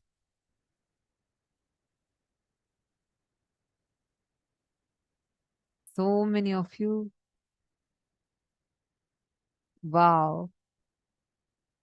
Understand now with this meditation, you will be able to manifest the powers. See, if you are here for the very first time, we request you all, you can be seeing the power manifestation, but you will start manifesting powers only after the initiation from Swamiji. Even if you have done one program and got one initiation from Swamiji, that is enough. Ma Chetana is saying, yes, first time attending from the beginning. That's wonderful. See, now if all of you are here, even if you're here for the first time, but you have done some other program before, got an initiation before from Swamiji, it's totally fine. You can manifest. But if you all are here for like brand new, very, very first time, then we highly recommend you all to just wait, because now you need the initiation from Swamiji to start the power manifestation. You all can sit, be a part of it, but you would not be able to manifest. All those who have received the initiation from Swamiji before, you all will see how the power manifestation starts manifesting through you. And this power, when you do this meditation, it literally awakens your third eye, your ability to see without the need of your physical eyes. And for you to be able to harness your inner potential, in the Kundalini Shakti in you. Every one of you that are sitting here, today we're all going to be experiencing that intense awakening of the third eye. Just this manifesting through this power, you will start learning how you can harness this power inside of you and how you can manifest it. So we request every one of you, all the participants, to sit with us to manifest this power. And in order to be able to manifest this power of the third eye, the first thing we're all going to be doing is understanding the science behind it. See, now that Swamiji has awakened, Swamiji explained, right, that God minus third eye is man, man plus third eye is God. It literally gives us that experience of the divine. The science is very simple. It is like how a phone, when you connect a phone to the internet connection, it opens you up to so many possibilities, is it not? If it's like if I gift you the latest release iPhone, and then I gift that to you, but I don't give you the user's manual. I don't teach you how to connect to the internet. But if I just give that to you, and you also think, oh, such an expensive phone, very nice, and use it just for calling and messaging, is that the right use of the phone? Absolutely not, right? Same way, our body is having so many powers that is inbuilt with. We have so many extraordinary capabilities that we can, but without knowing the science, without understanding how we can manifest it or how we can experience it, we're all stuck. It's like we all use a whole smartphone to just call and message people. This awakening of the third eye literally is like opening up of those powers in us, where Swamiji like enables us to harness our own higher potential, what we can manifest. The reference to third eye can be seen in various scriptures, and so many different scriptures in Sanatana Hindu Dharma. Actually, this third eye, like we call it as the pineal gland. Like we have an internal organ called as the pineal gland, right? But the pineal gland itself is not a third eye. Pineal gland is a region where a third eye exists. And researchers show how the pineal gland also has these rod cells and cone cells, the same cells that's found in the eyes is there within the pineal gland also. We had an elaborate explanation about how our brain functions, how we see the third eye very beautifully. The Balasans from the Nithyananda Gurukul had demonstrated it to us just in the beginning of the program. Now, let's understand how the power actually works. See, this can be found in various Puranas, like the Shastra Pramanas, the scriptures, the Vedas and Agamas refer to the existence of third eye, techniques to awaken the third eye, whether it's Vijnana Bhairava Tantra, Kularnava Tantra, all of these explain in detail, the Netra Tantra, these explain in detail, Paramashiva explains in detail how your third eye can be awakened. Like the Shastra Pramana is Kapalantarmano nasya tishthanmilitalochanaha kramena manaso dhadyat lakshaye lakshyamuttamam. Here, it is very beautifully described how when you fix your mind on your inner space, when you fix your complete awareness on your inner space and center yourself with the idea that you are consciousness, that time you start manifesting the ability to awaken or start absorbing everything beyond the physical sight. Actually, there are so many scriptures that speaks about it. Not just the actually every civilization goes to the point of awakening the third eye. They all seek for it because this is the seat of enlightenment. When the third eye is awakened, right, it is that one experiences enlightenment. And Hinduism has mastered the science of not just awakening, I'll say, even being like for us to be able to know the multiple uses of the third eye. And understand, Hindus have been adepts in this. We can find the references of how our ancestors have lived the science. For example, we all know Bhagavad Gita, Mahabharata, Bhagavad Gita. How many of you have heard about it or listened about it, like Swamiji's revealed in detail about the Bhagavad Gita, revealing, decoding every single chapter? How many of you have listened to that? Great. Okay, wonderful. I see so many of you. Yes, understand. In that, in the 11th chapter, if you go to, the chapter is the Vishwarupa Darshana Yoga, how Bhagavan Krishna reveals his cosmic form to Arjuna. Just before he reveals that form, he tells Arjuna, न तु मां शक्यसे द्रष्टुम् अनेनैव स्वचक्षुषा दिव्यं ददामि ते चक्षु पश्यं मे योगमैश्वरम्. Bhagavan Krishna says, but you cannot see my cosmic form with these physical eyes of yours. He says, with your two eyes, you will not be able to see my cosmic form. And immediately he says, Divyam dadami te chakshu. I give you the divine third eye vision. Behold my cosmic opulence. And gives the whole Vishwarupa Darshan, his huge, glorious cosmic form to Arjuna. And Arjuna was able to see it. And he describes that the whole 11th chapter. It is through Arjuna's eyes. Actually, we are hearing from what Sanjaya, a charioteer sitting in the palace, using his power of third eye, is listening to the conversation between Krishna and Arjuna is seeing through the third eye Bhagavan Krishna. And through that, we all are getting to know how Bhagavan Krishna's cosmic form looked like.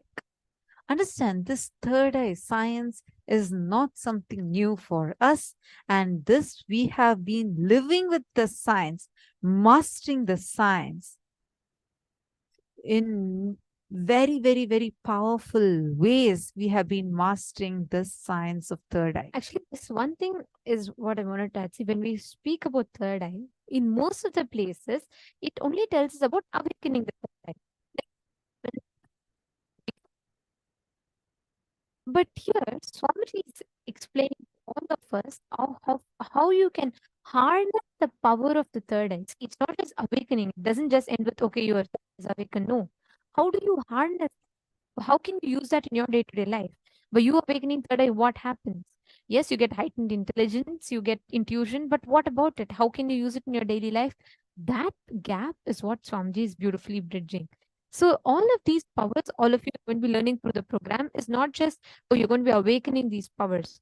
The most important aspect is how you can map these powers in your daily lives.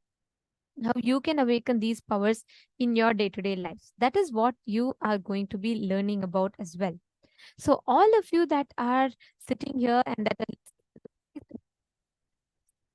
are you're all going to be experiencing and learning about how you can awaken this ability for you to see through the third eye, for you to have a breakthrough in the very way of you harnessing these powers in your day-to-day lives. Shall we all enter into this? See, the step, what exactly we are going to be doing is very, very simple. Now, all of you, we all had just done the powerful meditation process, the third eye meditation process. And now, just sit. And you're going to close your eyes. Sit with your head, neck, and spine in a straight line. Close your eyes. visualize Swamiji's third eye intensely. Chant the Mahavakya, and you can visualize literally a golden light entering inside of you. The secret technique for manifesting this is just you connecting with Swamiji. That's all. It's just your connection with Swamiji, and that is what starts manifesting as power through you. Please blindfold your eyes. Tie your eyes with an eye band.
Every one of you to please tie your eyes, blindfold yourselves, and we will be projecting a picture. It can be anything. It can be any random image that we might be projecting. And we request all of you, all the participants, to please scan through your third eye. So what do we mean when we say scan through your third eye? Please understand. Bring your complete awareness to your third eye area. You just need to relax completely. Just make sure that there are no thoughts in your inner space. Thoughts leads to incompletion. So just make sure that there's no thoughts in your inner space. Bring that complete awareness and settle your inner space in completely unclutched state. And whatever your third eye is revealing to you, means you will be able to see. Sometimes it may come as a feeling, sometimes it may just come as a word, as a letter, as a number. Whatever you are seeing, please start sharing that. So for the first few minutes, just take a few minutes to see first, whatever your third eye is revealing to you. It can be some pictures, it can be some letters.